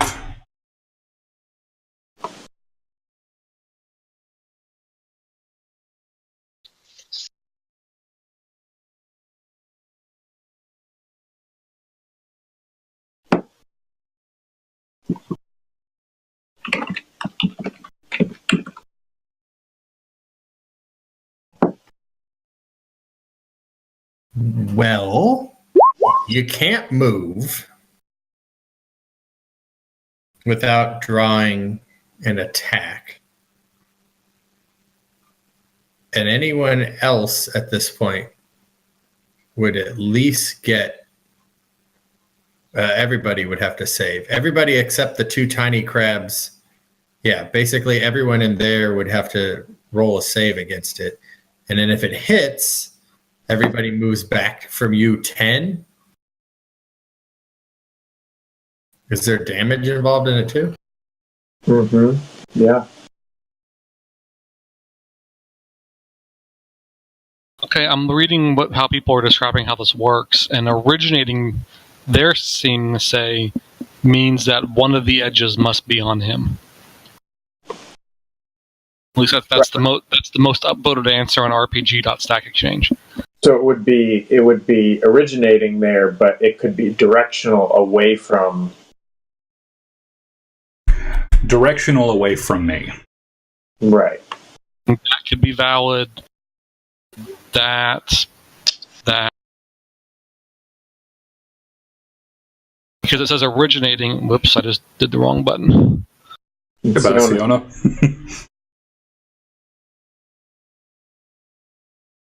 Back and. So is it possible for me to move?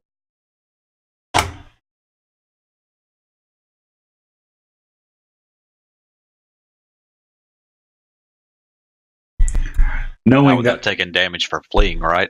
For moving away from them. Well, yeah, I was wondering, can I move through? They count as difficult terrain. I've got yeah. Where is it? It's a. So 10 feet, 15, 25, yeah. That's an overrun, I think. All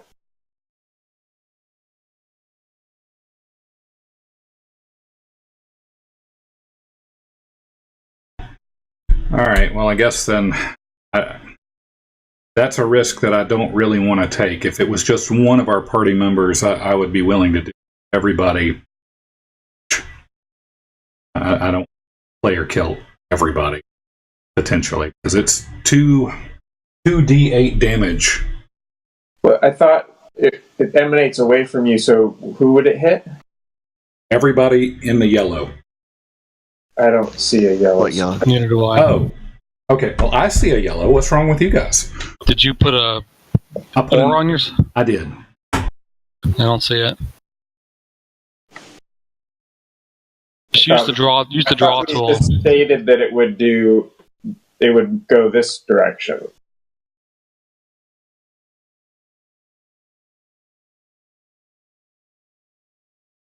The way I read it is it's 15 feet in every direction in a square emanating from me as center.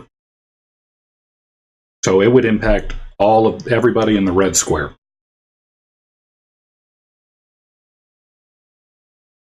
What if you moved right above Siona? Almost makes that a useless spell.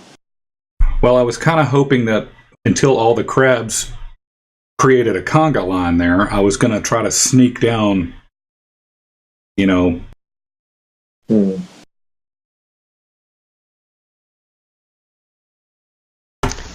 where the red circle was, and really just try to only impact really Siona. If you moved a space above Siona, it'd have the equal effect, except it wouldn't hit the southernmost crab, but it'd still be pretty good, and we'd be safe.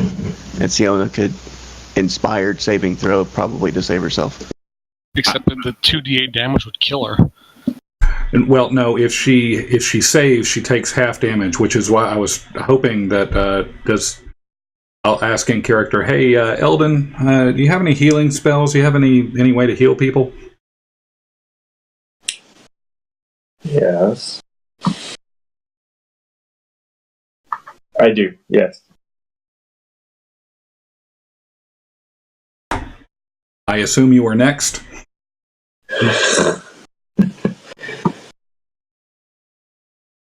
So, I'm just...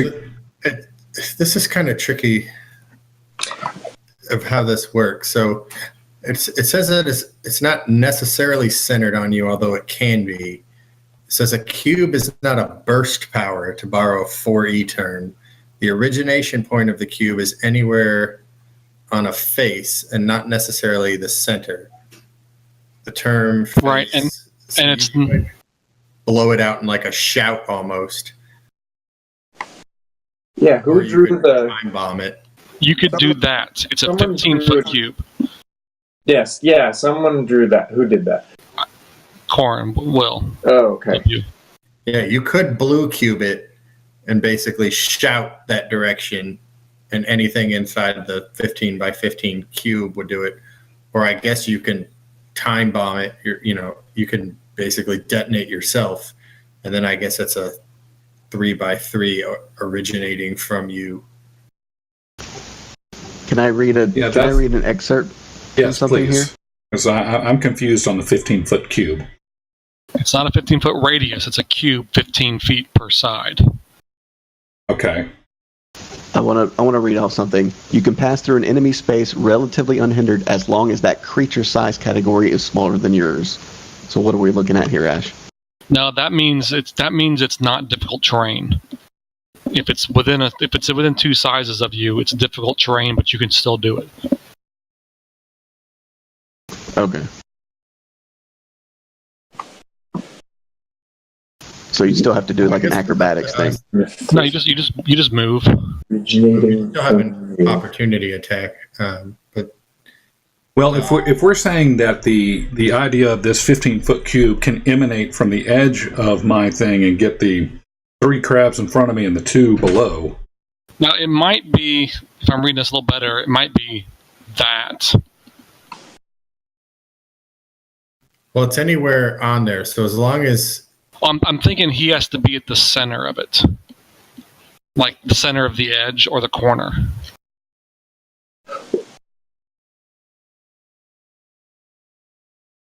So see how he's in the middle square there? He can do it. Or he can do it that way because he's in the corner. So he could move down 1 square and then do it to his left. And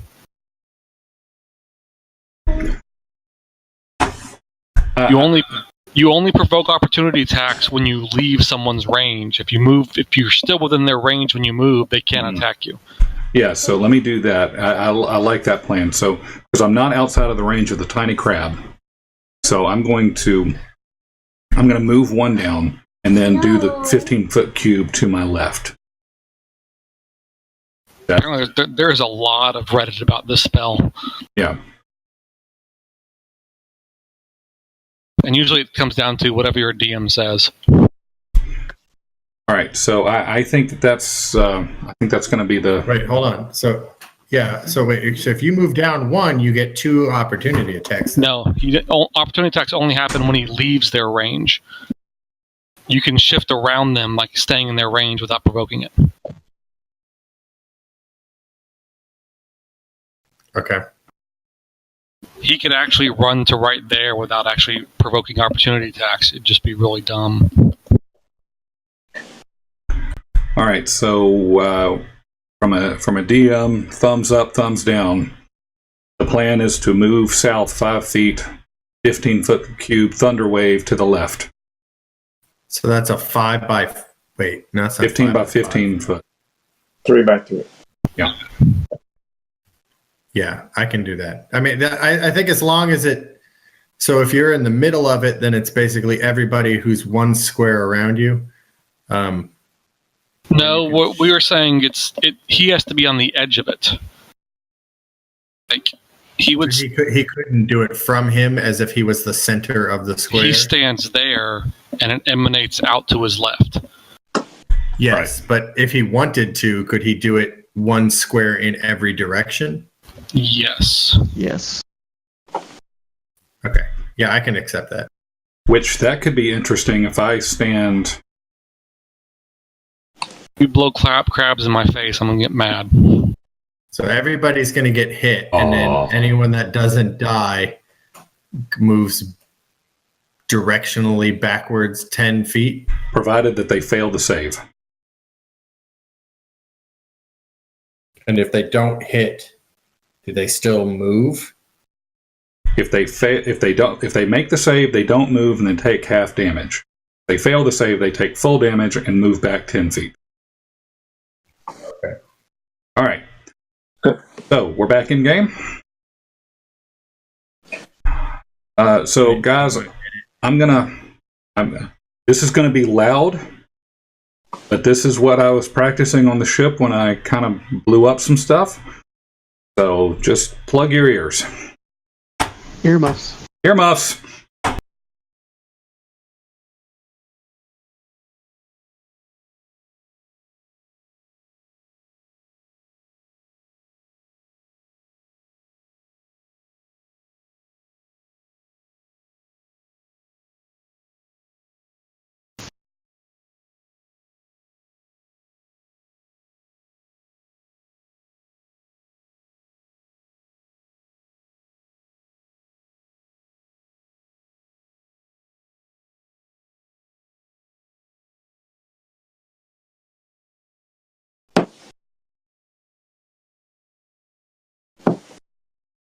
As a weird aside, is anyone noticing a weird yellow box? No. Oh, okay. All right, so that's everybody except the farthest two, right? All right, let's start at the top and just move clockwise.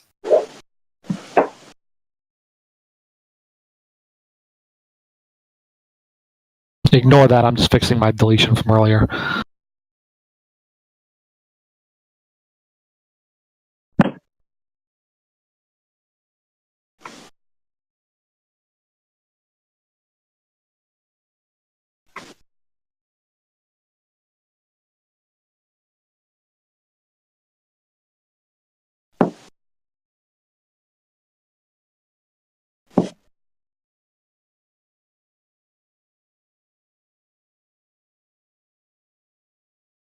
Against your spell difficulty check. And how does advantage affect that?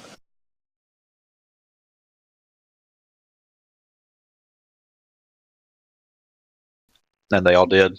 Like every single one of them did? Kidding me? Well, if your thing gets advantage, That's Then not that's third attacks one. only. okay, yeah, then yeah, everybody saves against you.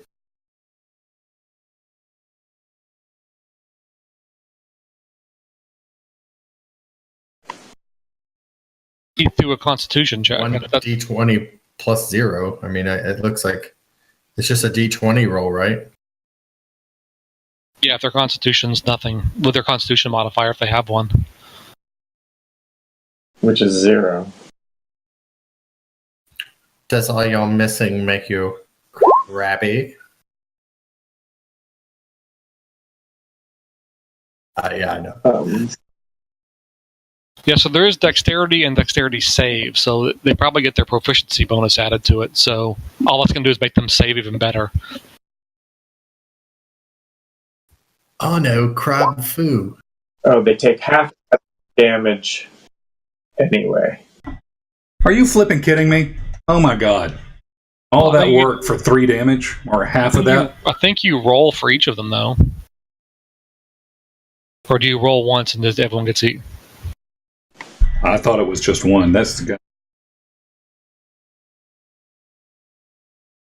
So that rounds up.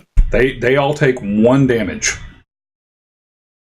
No, the 2d8 On a failed save, a creature takes 2d8 thunder damage.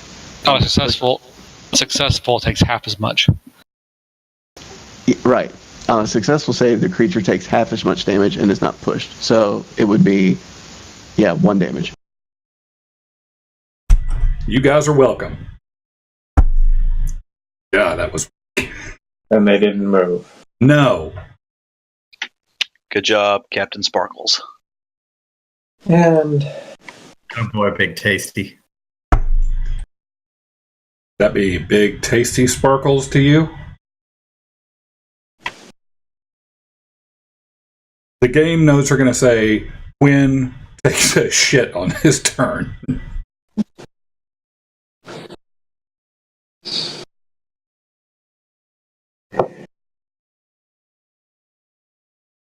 It is literally like the absolute worst you could have done. Like, even if you rolled 2 1s, it still would have fed 1 damage. It's like the worst you could have done. You want to rub some salt in that wound there, buddy? These stupid little crabs are going to be the death of your whole party. And they're like the worst little things. And you know what? I have a feeling this isn't even the worst of it. You've summoned Crabula. All right, Eldon, your turn. Yeah, so you basically slap your hands together and go sonic boom, and the crabs like jostle slightly and kind of look in your direction, and that's about it. Like the sand kind of like you blew 2 grains of sand over, basically. Kind of imagine like this really scrawny looking Guile-like character from Street Fighter coming in trying to do the sonic boom, and it's just like, In your defense, though, it's the first time you have yet to successfully cast that spell either on a boat or on land. So it makes sense that it's still, as you were about to cast it, you remembered back to your time on the ship and looking out at the ship and just kind of flubbed the last word, a little bit. So you're saying the first time I'm always going to just be weak sauce, but the more I practice, I'm going to get better. You'd hope. Klaatu Varatan. I think it's Eldon, your turn. it looks like it's the first 2 times you're going to fail miserably. okay. There's the inspiration. I got your back. So, Eldon calls upon his god Denier, pointing at the giant crab in front of... Who is that? Yes, that one. And casts a guiding bolt.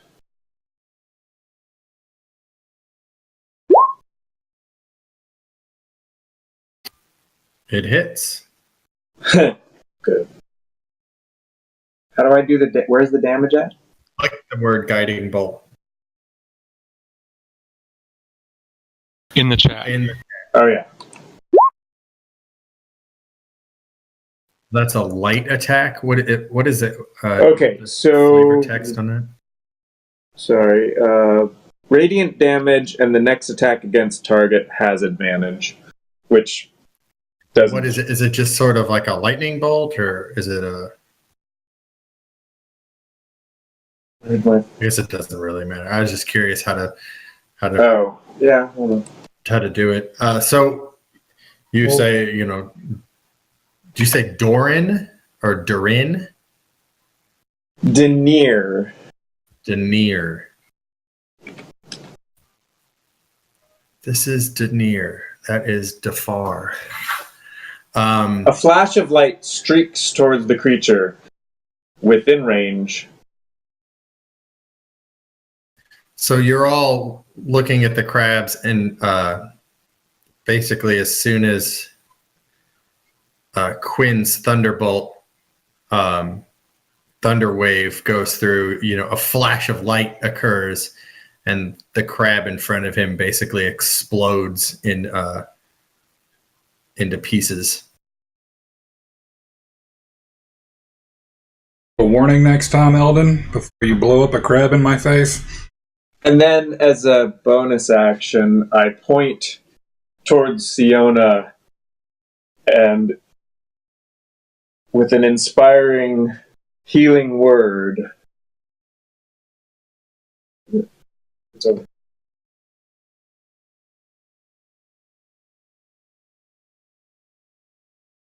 cast heal upon her. Nice.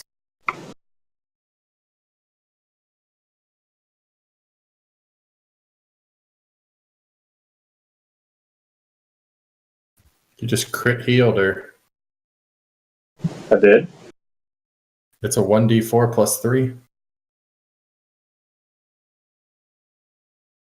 Oh, yeah, nice. Told her this morning I'd do better. All right. Crab number 5.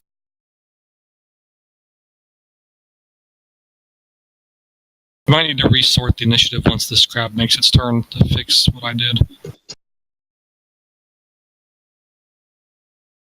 Oh, is yours all janky? I just deleted those tokens. I had to put them back, so now they're at the bottom. The numbers are right. They're just out of order. Oh, okay. So once this crab goes, everything will be back where it's supposed to be. So the tiny little crab crawls over and through the body of his larger crab brethren and snaps at your ankles.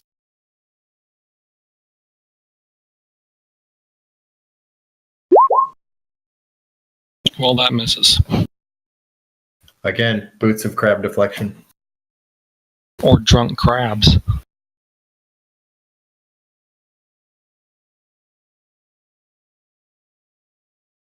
Is that right? What? I just resorted it. I was trying to make sure that was right. Yeah, I guess there was somebody before Hoot Hoot, I guess. Did Hoot Hoot go second? Yeah.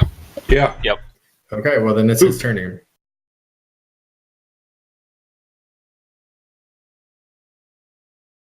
Like 2,000 initiatives. I can't remember who went.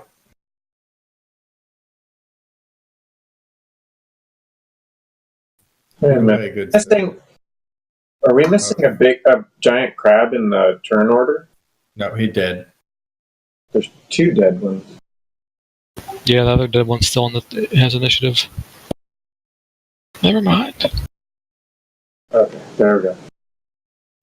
All right, so I think Hoot Hoot's going to come down here and flutter down next to this giant crab to the south. He is within 5 feet.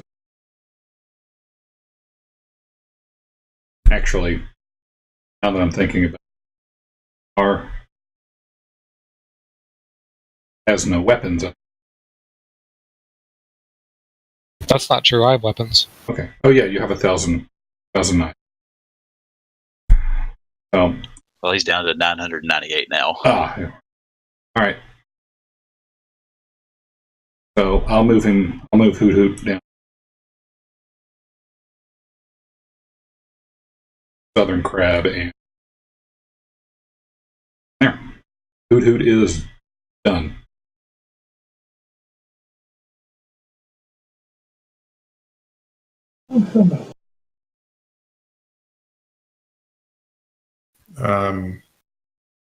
I guess Hoot Hoot doesn't have opportunity attack, does he? No. Nothing plus nothing equals nothing. So the Gonna hoot wildly. Crab, having been thundered and seeing his crab brother exploded in a flash of light, crabs up towards you and takes a snap.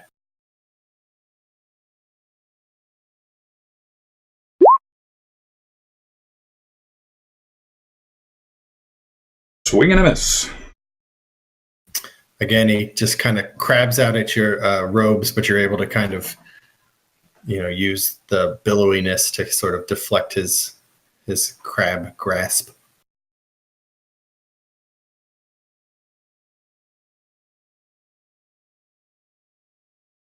This crab's not gonna do anything. He's just gonna take another snap at you with his tiny claws, Siona.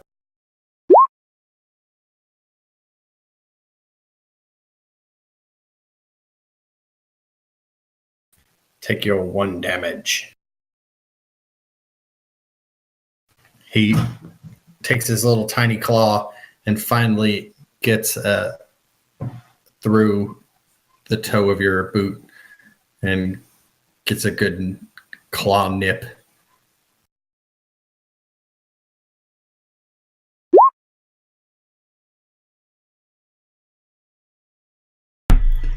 Very tiny crab attack. I was wondering how much damage they did. About as much as a thunder wave. I mean, I guess it's like a hermit crab. So, if you've ever gotten pinched by one of those as you mess around with them, I mean, they do nip at you, but it's not gonna, saw your finger off.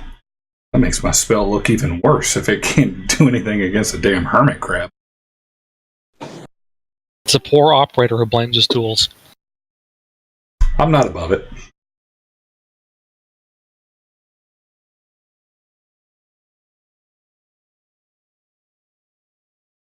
Yeah, so Siona and Quinn look like they're about to get battered up.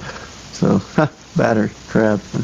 I didn't even try that. Anyway, so I guess I'll foolishly enter the fray here and brandish my rapier, and with a giant lunge, take a stab at this crab over here.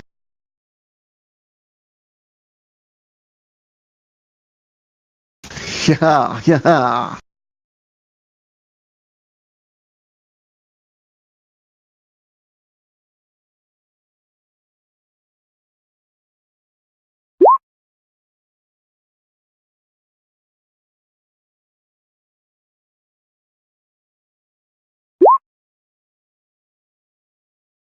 You skewer a very tiny crab. Woohoo! And then, who's up next? Corn? Yeah, Corn does good things with attack rolls. Let's whistle Corn and give him a little shout and give him some bardic inspiration. Hey, buddy, take a 1d6 whenever you want to. You the man. I am. And I'm done.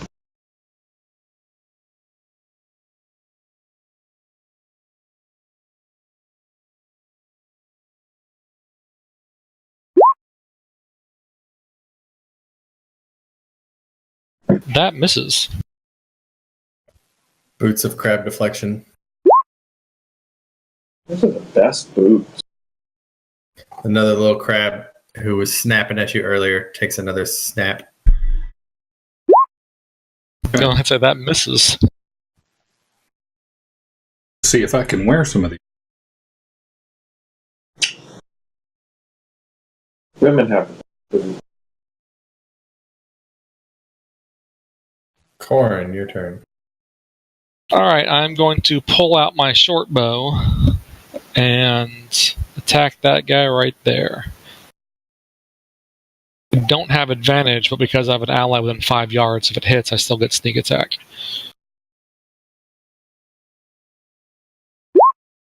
I don't think I hit. No. Don't forget your inspiration, though. Yes, I will add 1d6. I don't think I hit. Oops.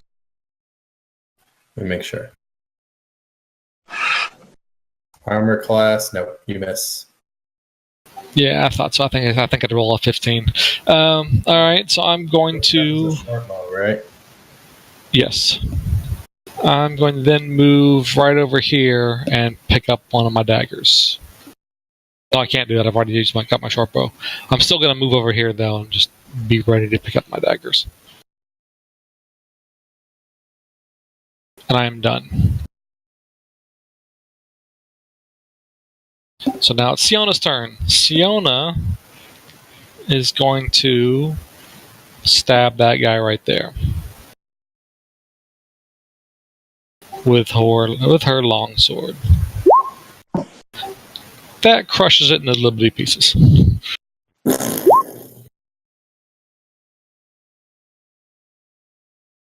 Squishy crab guts everywhere. I mean, literally, you'd scream in rage and completely overkill. Just bits of crab everywhere.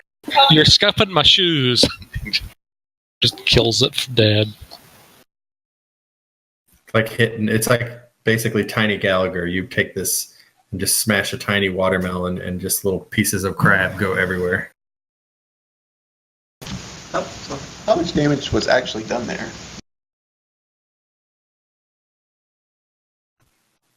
Yeah. I'm trying to figure out ignore the right side. It's on the left side only.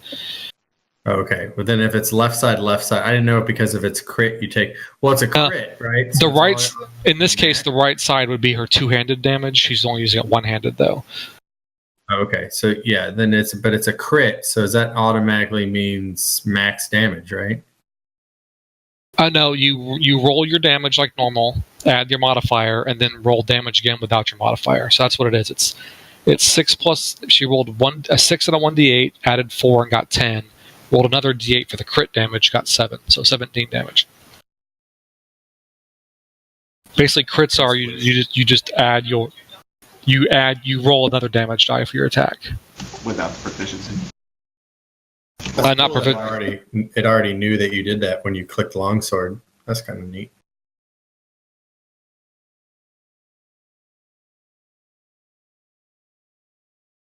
All right.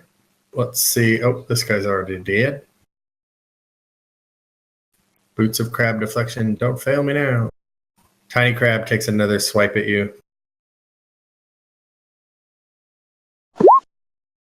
That hits. Your boots are starting to wear down, so take another 1 damage.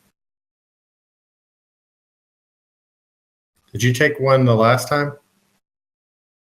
It was hit twice. It was up there, a little bit up above. I typed it in. I think you Okay, there we go. Away from it. Yeah. All right.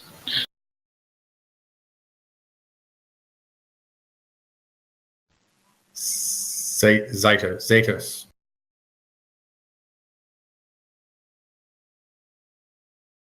All right, in order to line up and get myself a clearer shot, not just this time, but next time, I'm going to move down by Hoothoot.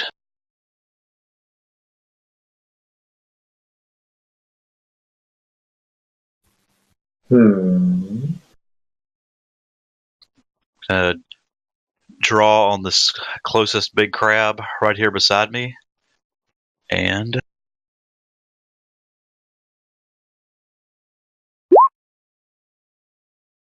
Miss. ooh. I guess I'm done. You lob an arrow at him, and he's able to basically kind of not really move out of the way, but you just kind of get between his legs and just come up short. It's difficult with a longbow like that to be accurate at close distance, I guess.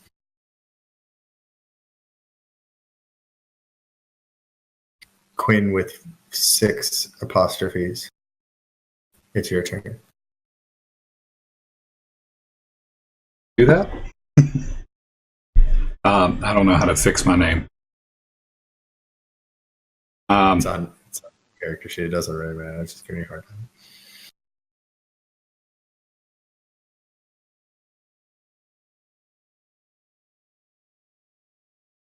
If I try the same thing, get those 6.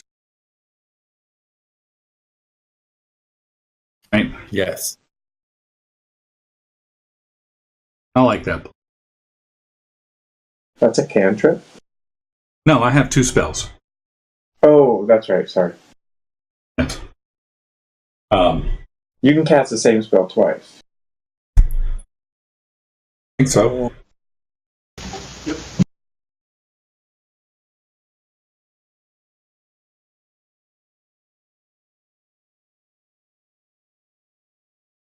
But yeah, I think I only have 2 spell slots. Yeah, I got the same. I just hadn't thought about the fact that you could cast it twice. The same thing twice. Wait, can you literally not cast it again because of your fireball shenanigans earlier? No, he only gets 2 per day. Like default, you can pick. His fireball's a cantrip, though. You can prepare Yes. like 6 spells, but you only get to cast 2. Right. So I have Firebolt as a cantrip, so I can just keep on. I can keep doing it. So Quinn's gonna attempt to get his incantation correct this time. He focuses Bim Sala Bim, claps his hands together, and casts Thunderwave in front of him. Again. Kaboom!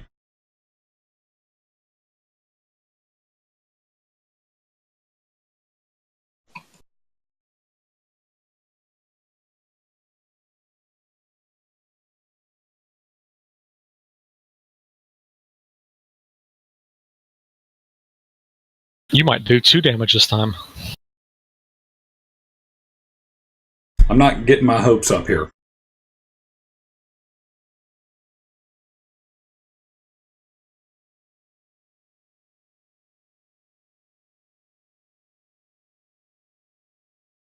Is that serious? But you pushed them this time. Yeah! 2 damage! And move them 10 feet towards the water. Hey, that's So 100% better than you did last It time. is 100% better than last time. I mean, I guess it's because you're rolling damage. It doesn't matter. But like 2 nat 1s. Yeah, on a D8, that's... Oh, that sucks. Based on the roll that we did last time you cast that spell, I think Ash and I are fixing to leave and go to the casino, and you are definitely not going with us. Nope.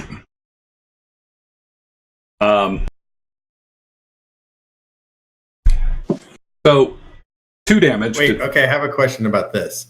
I don't think it does, but so you were here and you blow him back 10 feet. When he leaves the space that's next to you, do you get an opportunity attack at him? I wouldn't think so. Or is it only voluntary movement? I would think voluntary. Because they're moving like... You're super low, Chris.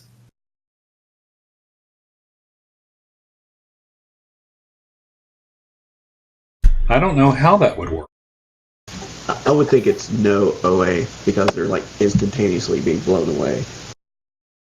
Are you trying to get opportunity attacks? No, you don't get them. I'm fine either way. It's something I hadn't even considered. That would be like super OP, just bounce people back and forth.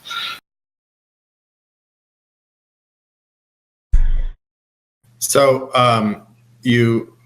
your wave pushes 2 of the crabs and they roll across it and basically land kind of belly up.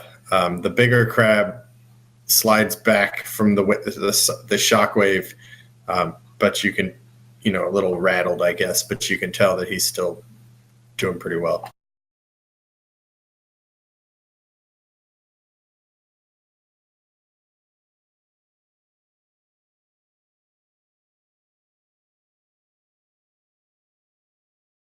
Eldon. Just FYI, the rules state you can only get an opportunity attack when a creature moves on its own turn. Oh, okay. How do you remove these squares? Use the tool and drag and select part of it. But don't grab your token like I did and delete it. Oh, yeah, okay. Gotcha. Oh, he's still in range. All right. Again, calling on Denier. I don't even have to look at it. Calls down a sacred flame to burn the giant crab. Where is it? Here.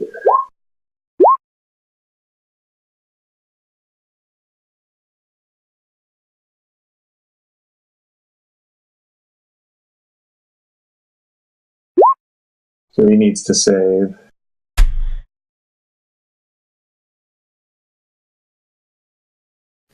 Illuminated in light. Once again, your god has given you excellent ability, and you strike him for damage.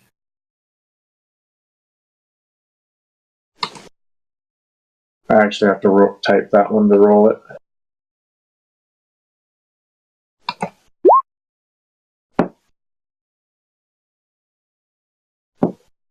Oh wait, I think the 1 is what your damage is. Oh, whoops. Wow. Right? If I'm reading it right? Yep, you are. Feels good, doesn't it? Mm-hmm. Brothers in failure. So after the crabs get pushed back with a thunder wave as the thunder is still kind of rolling out in everyone's ears, another flash of light comes through and burns the ground around the crab, but he apparently is not significantly damaged. I think I'm... Oops. Are you gonna move it all? Yeah, I'll move in a little closer. There. All right. This little tiny crab up here is going to take another snap at your ankles, Siona.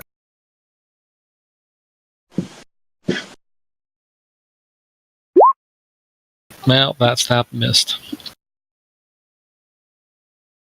Boots of crab deflection. Hoot Hoot, your turn.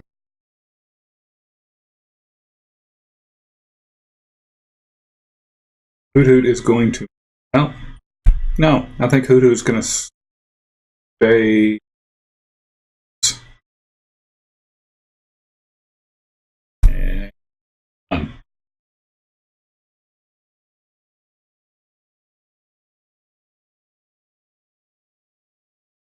So, having get pushed back, the crab spins to the nearest person and takes a snap at him.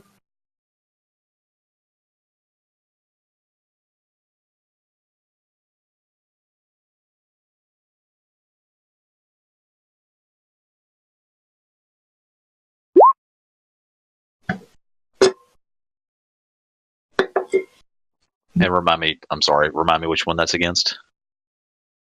It's AC.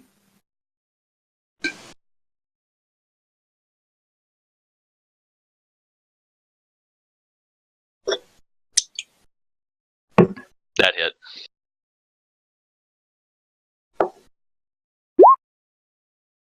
So take 4 damage and roll me a strength check.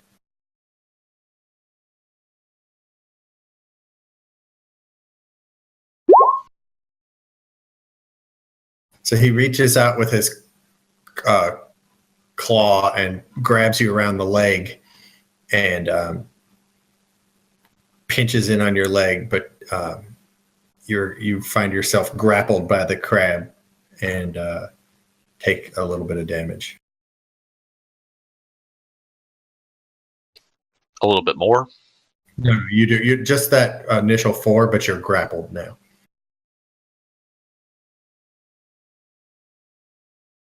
can't basically your speed is 0 unless you break. Basically, you got to break that DC of 11. Nice. Okay.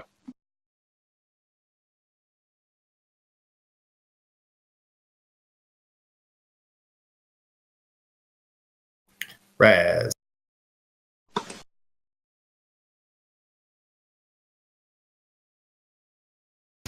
So, Siona, Corin, and Zytos, you're all currently inspired, right?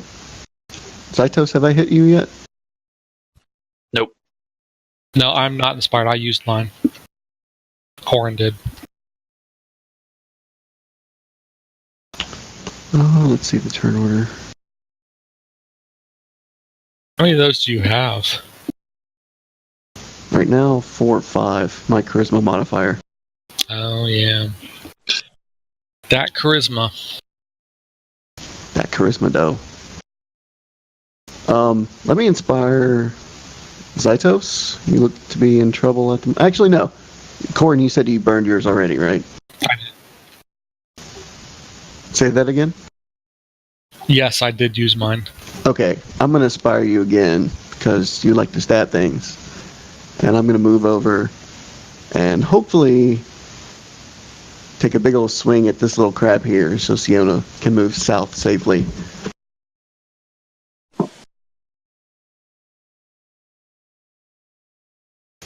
Tell him to say hello to my little friend.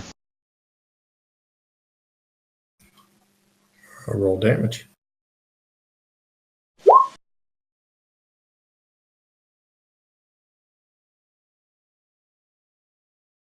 You are, along with the corpse of the tiny crab before, you have a second tiny crab corpse on your rapier. Fantastic. I'm satisfied with that. All done.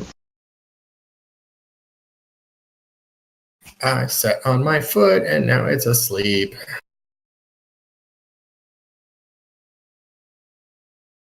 Tiny crab takes a tiny swipe at you, Siona.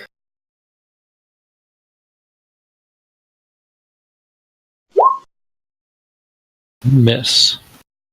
Boots of crab deflection.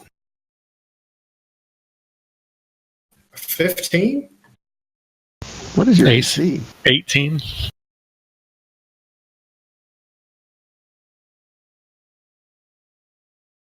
I felt like I did pretty good on that one.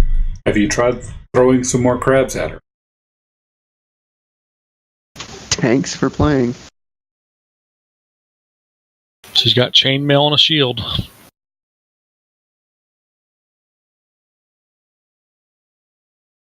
Corin. Bonus action to pick up daggers, I assume. Nope, not yet. I think actually picking it up might be free, but I'm going to. That's fine. I can give them to you for free. I was going to I'm say good. bonus action. Well, no, I'm just going to move here. And never mind, I'm thinking the wrong thing. I have a short bow. I'm just going to attack that guy with my short bow from where I'm standing. I was thinking my dagger range, but it's short bow range.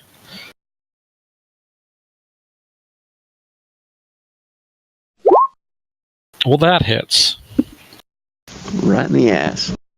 For that much damage, plus that much damage. So that's 14. Your short Yes. bow just... Like it just hits him right inside his little face and just splits his shell in half.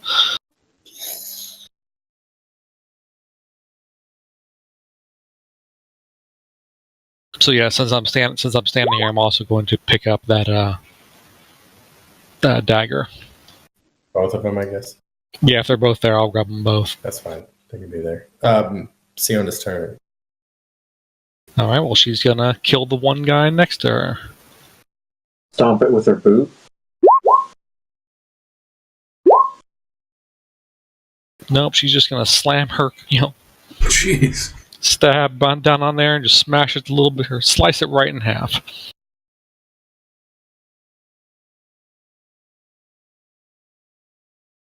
Crab meat for dinner.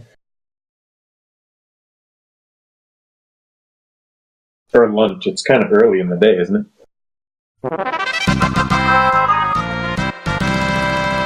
That better be some leveling up sounds.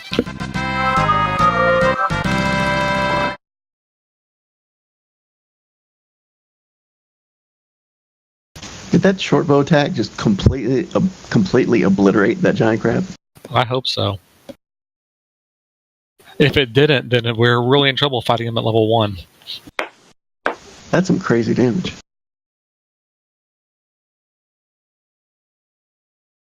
It's weird how, I guess I don't know how, I guess that's just the way it is. It's interesting though how like the sneak attack works, because it's like every attack ends up being a sneak attack. I get one per turn. Per turn? Per turn. Now notice I've read this a lot. That's 1 per turn, not 1 per my turn. So opportunity attacks can sneak attack. Reaction. Yeah. All right, so you have defeated all the crabs.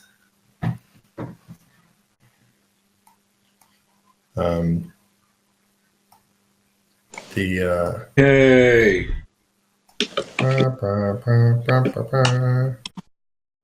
We did all that without Doug's help. Ugh.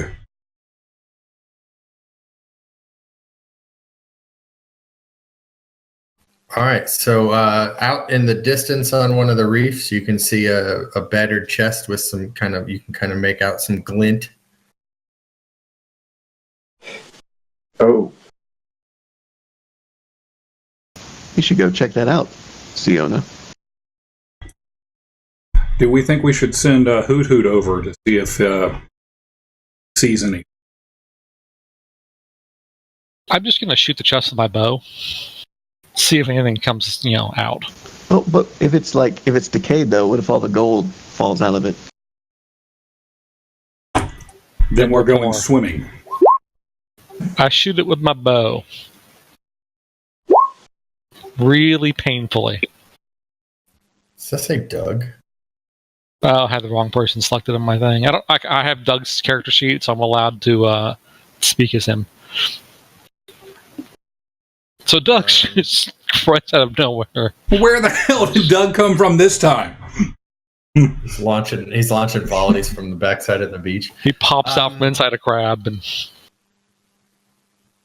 Okay. I'm trying to figure out. I don't know how much hit points a chest has. I'm guessing I didn't really. I'm trying to see if basically did what that like. There's a table somewhere for it. Yeah, I'm guessing even if I hit it and did 9 damage, it's just going to go like through it. It's an arrow. It's an arrow, not like a sledgehammer. Probably went in one side and out the other, and the chest is probably starting to take on water. If I had to guess. Well, it was already kind of rotting and stuff from as described earlier, from the battered against the reef for 2 days of tide. And I guess I'll say that you can make out clearly that there's more glint as some of it starts spilling out of both sides onto the reef. I don't know what the drop is here, so let me see one sec.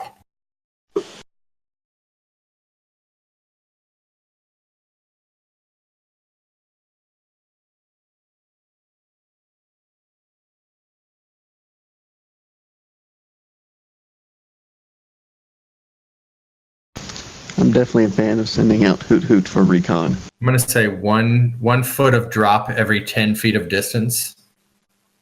So it'll be like 6 feet deep. Basically, like at this line, 7 feet deep on basically the other side of the reef here. Sounds like a job for a gnome. Short stack here ain't going in the water. Yeah, nor is anyone in heavy mail.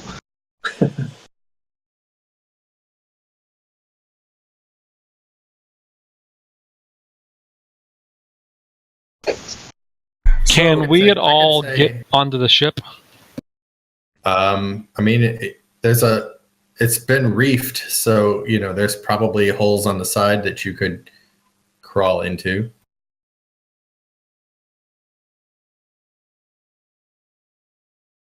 I mean, the ship has taken on water, so the water line is probably even with there. So the bottom hold of the ship is probably, I don't know, not quite as deep, but filled with water at least. Does anybody have any rope? Siona does. Do you think we could find some driftwood, some logs, fashion together a raft? Small thing that we could kind of use to float on over there? I mean, it's 65 feet, so that's not a short distance. It looks like Siona and I both have, I think it's 50 feet of rope, assuming we carried that out here with us. How tall are you guys on average? Just under 6. I think I'm just under 6. I don't want that to be over your head. Hold on.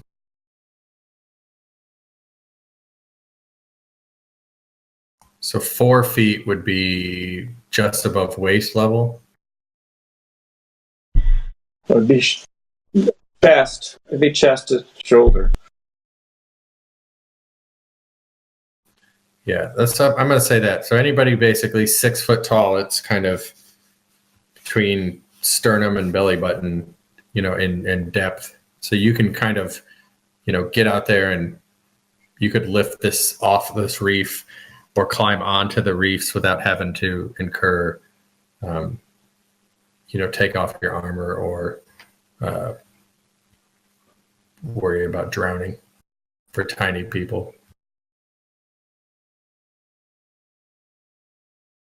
Well, I'm more interested in making sure that nothing else is going to kill us. That's why I kind of want to get up on top of the ship to look around. Well, Hoot Hoot's going to fly over the water here. And Hoot Hoot would going to have him recon the area real quick. See if there's any dangerous fish lurking from what he can see. Roll perception.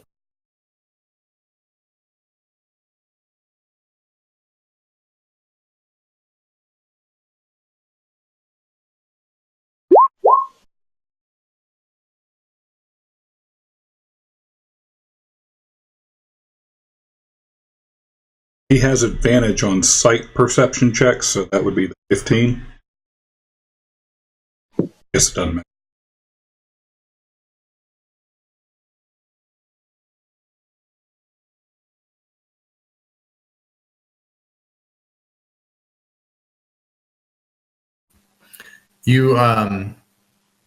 He thinks who flies over and thinks he might be able to make out kind of a large shadow kind of swimming around, but can't quite tell what it might be. So, guys, Hoot Hoot's telling me that he sees some sort of shadow swimming around out there. He can't really get a beat on it, but he thinks this is not shouldn't maybe go in the water. That's fine with me. That gold's, still worthless. We can take these bodies back or something. Got an idea. I'm listening. I kind of want to. How big does Hoot Hoot think this shadow is? Like, the size of a big fish, the size of a giant shark? Kind of got a fleeting glance of it, but it was the feeling I get. It was bigger than a bread box. I would like to cast minor. I would suggest to everyone either, if we choose to play it safe, get away from the beach, or if we're feeling offensive, get close to the beach. But if it is something dangerous and we think we can take it, I kind of want to cast a minor illusion of a little school of medium-sized, delicious-looking fish where Hoot Hoot is that might lure up this big thing underneath the water. if we think it's worth fighting.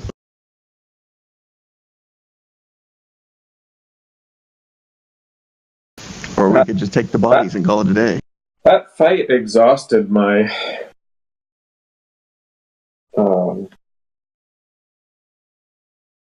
my energy. Well, I mean, we could always retreat once we see it.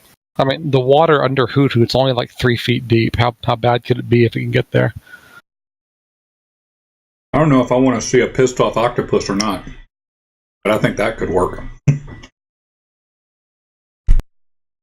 I mean, could we take a rest on the beach and eat some crab?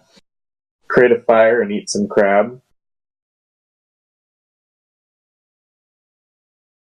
I'm feeling kind of the Is this breakfast I mean, it's early in the day, so that didn't or take lunch? too long. So you guys could take a long rest, which is 8 hours. So you could take that. Let's see if it's Short rest actually heals up too, though, doesn't it? And I think a long rest refreshes spells. I don't know if a short rest does. It does not. Certain classes have some abilities to get some back on a short, but yeah, at level 1. It'd move it into 4 or 5 o'clock. I mean, so I think you're probably still safe to, if you wanted to take a long rest and give it another try, you probably could.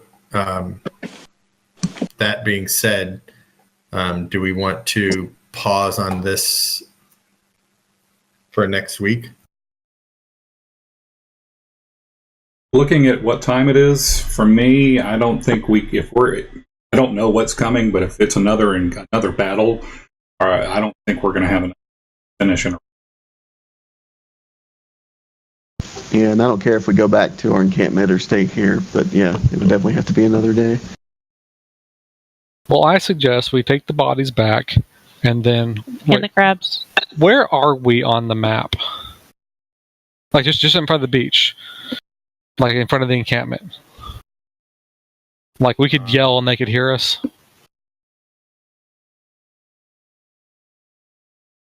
Yeah, hold on.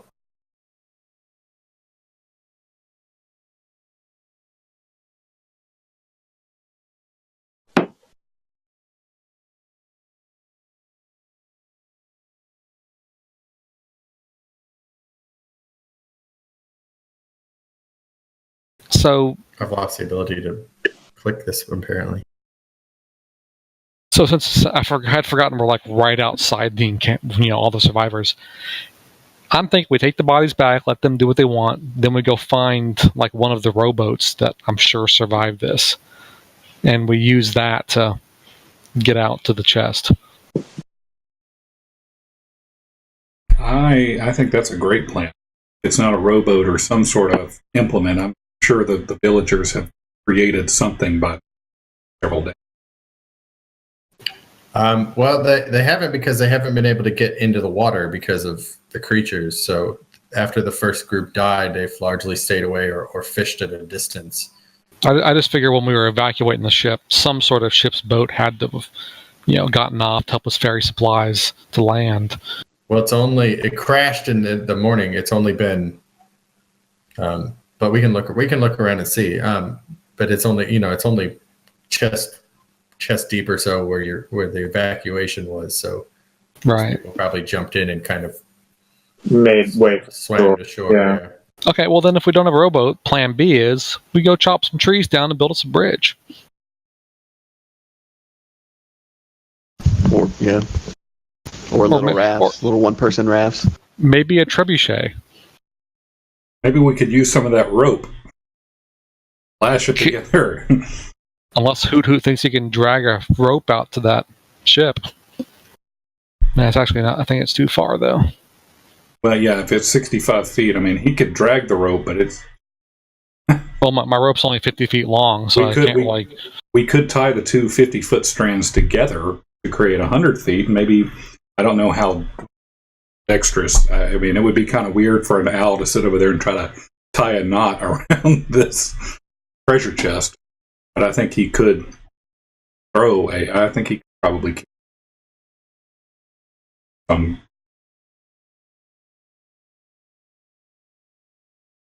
Yeah, I say.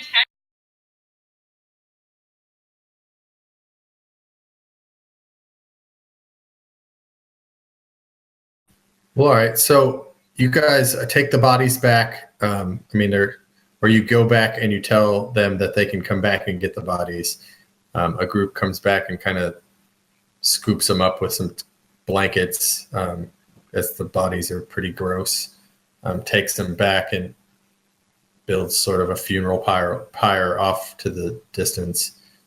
Are we doing that? Is it funeral pyres? Are we burials at sea? What burials in the beach? What's the general burial traditions that you guys want to? It's burial at the beach. That was done already. Why go through all this trouble? Well, I guess you could. Dig down and bury them. Drag them back to the camp and then bring them back and ship them away.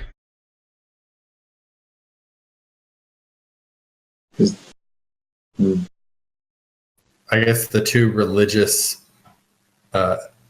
Siona and Eldon, do either of your gods have a particular burial tradition?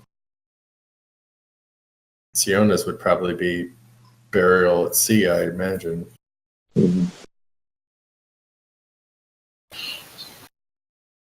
Yeah, I feel like the burial at sea would have been mine, but you could also do the Viking thing with the burning raft. Which we have no rafts. So Oh, well, can we tie them to a log? if we had a raft, you we could build get one, out. I guess, if you were doing that. If you're building rafts, right? We had. I don't know. I think we'll just put them to rest near the forest or something. Let's let Gregory decide. This is Gregory's job. He wanted us out here getting bodies. Or Captain Evil, whoever sent us out here. My god would be indifferent to the rituals of death. Says the necromancer. I vote this is Captain. This is the council's problem. They wanted to retrieve the bodies. We got the bodies. They can do with what they want. We got the bodies, determined how they died, and what killed them. Yes, death by crab. So long rest, and we'll pick it up sometime late afternoon, same day, next session, right? Yep. Yes, I think. All right, I will save the map as it is. We can adjust it. We can adjust it next time.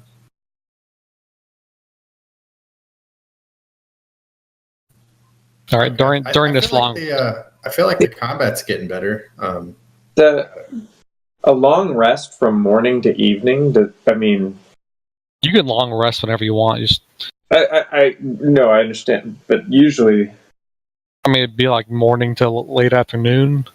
Yeah, if we assume this started around 9, the battle and everything, and getting back to beach, maybe it's 9:30. So it's got to be 8 hours from that. So it's 3:30. Oh, okay. I guess it's reading, talking, eating, standing no more than 2 hours. So that's up to you guys. If you guys are taking a long rest of, hey, I'm not chopping trees, I'm not carrying bodies, I'm going to go back and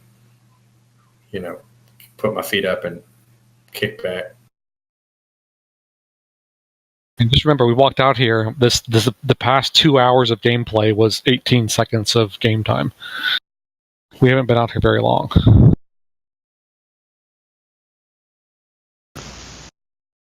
I hate to be that guy, but has anyone considered looting the bodies? Oh, I have. I've thought about it. A character can't benefit from more than one long rest in a 24-hour period. Yeah, so I guess there is that. I guess we did just have a long rest for nighttime. So does everyone just want to carry the bodies back to the base camp? Well, I would like to pilfer the bodies. Oh yes, me too. Definitely. Do they have? I'll take the one on the left. You take the one on the right, then. Sounds good. Mr. DM, what they got? And we woke the shark. No. The land walking shark. No, that's the we jumped shark. That's Just want to point out how weird it is that the rogues over here, like, who cares about the gold? And the wizard and bard or whatever, like, loot everything. we murder hobo.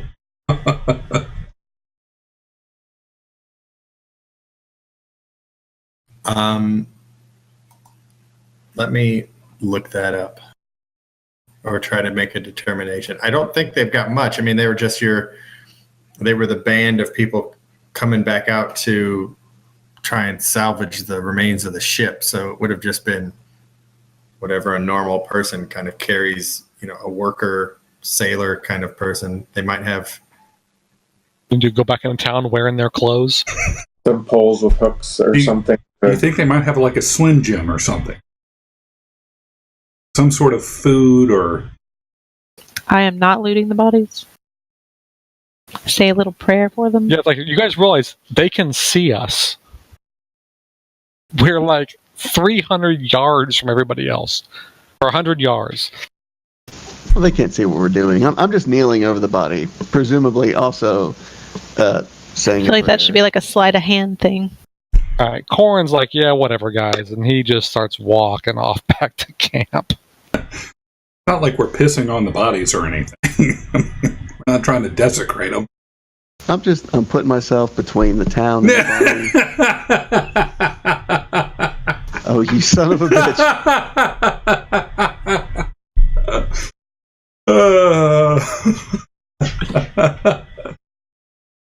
There's the Kraken. Corin wanders back to camp and tell people there's bodies that need to be recovered. And Crab the cook. All right. Well, let's end there then, and we can figure out the specifics of that. Whoa. There. What happened? 19 sleight of hand. I mean, they just see me praying. Bibbidi bobbidi boo as I'm going through the pockets. I'll say you might find a small dagger and maybe 10 silver between the two. All right, so which half of the dagger do you want? It wouldn't be like a whole. I mean, it wouldn't be like a. It's just a small dagger, like a knife. What you might have on you for sailing knife, basically. She basically found a pocket knife and a handful of change. Totally worth it. Did the crabs bring any gold in from that chest? No. It had mostly been contained, although now that it's spilling out, it'll be a little harder to pick up once you get out there. But the important thing was, no, there's nothing inside. It's not like the crab with the knife. Like each one had a gold piece in its claw. And a knife in the other claw. And a knife in the other claw. A tiny, tiny bag around his waist and an eye patch. Right. I mean, I feel like the combat's getting a little smoother.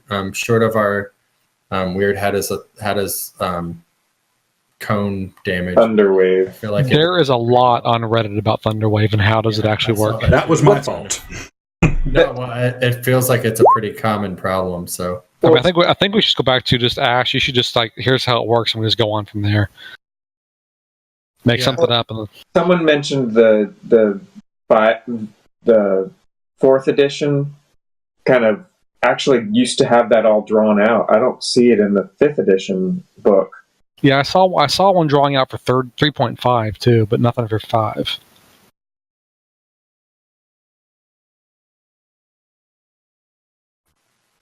all right, guys. So we will meet next week. We'll wrap this up, and then in theory, I've got sort of now that you have at least accomplished the main 3 goals, the town can start to kind of come together. We can discuss if we want to keep going immediate or if you want to have some, time passes as we build shelters and stuff. But we can go through that. Did we level up? I'd have to even look. I'm honestly not keeping track of it. So My immediate thinking is no, but I'll double check.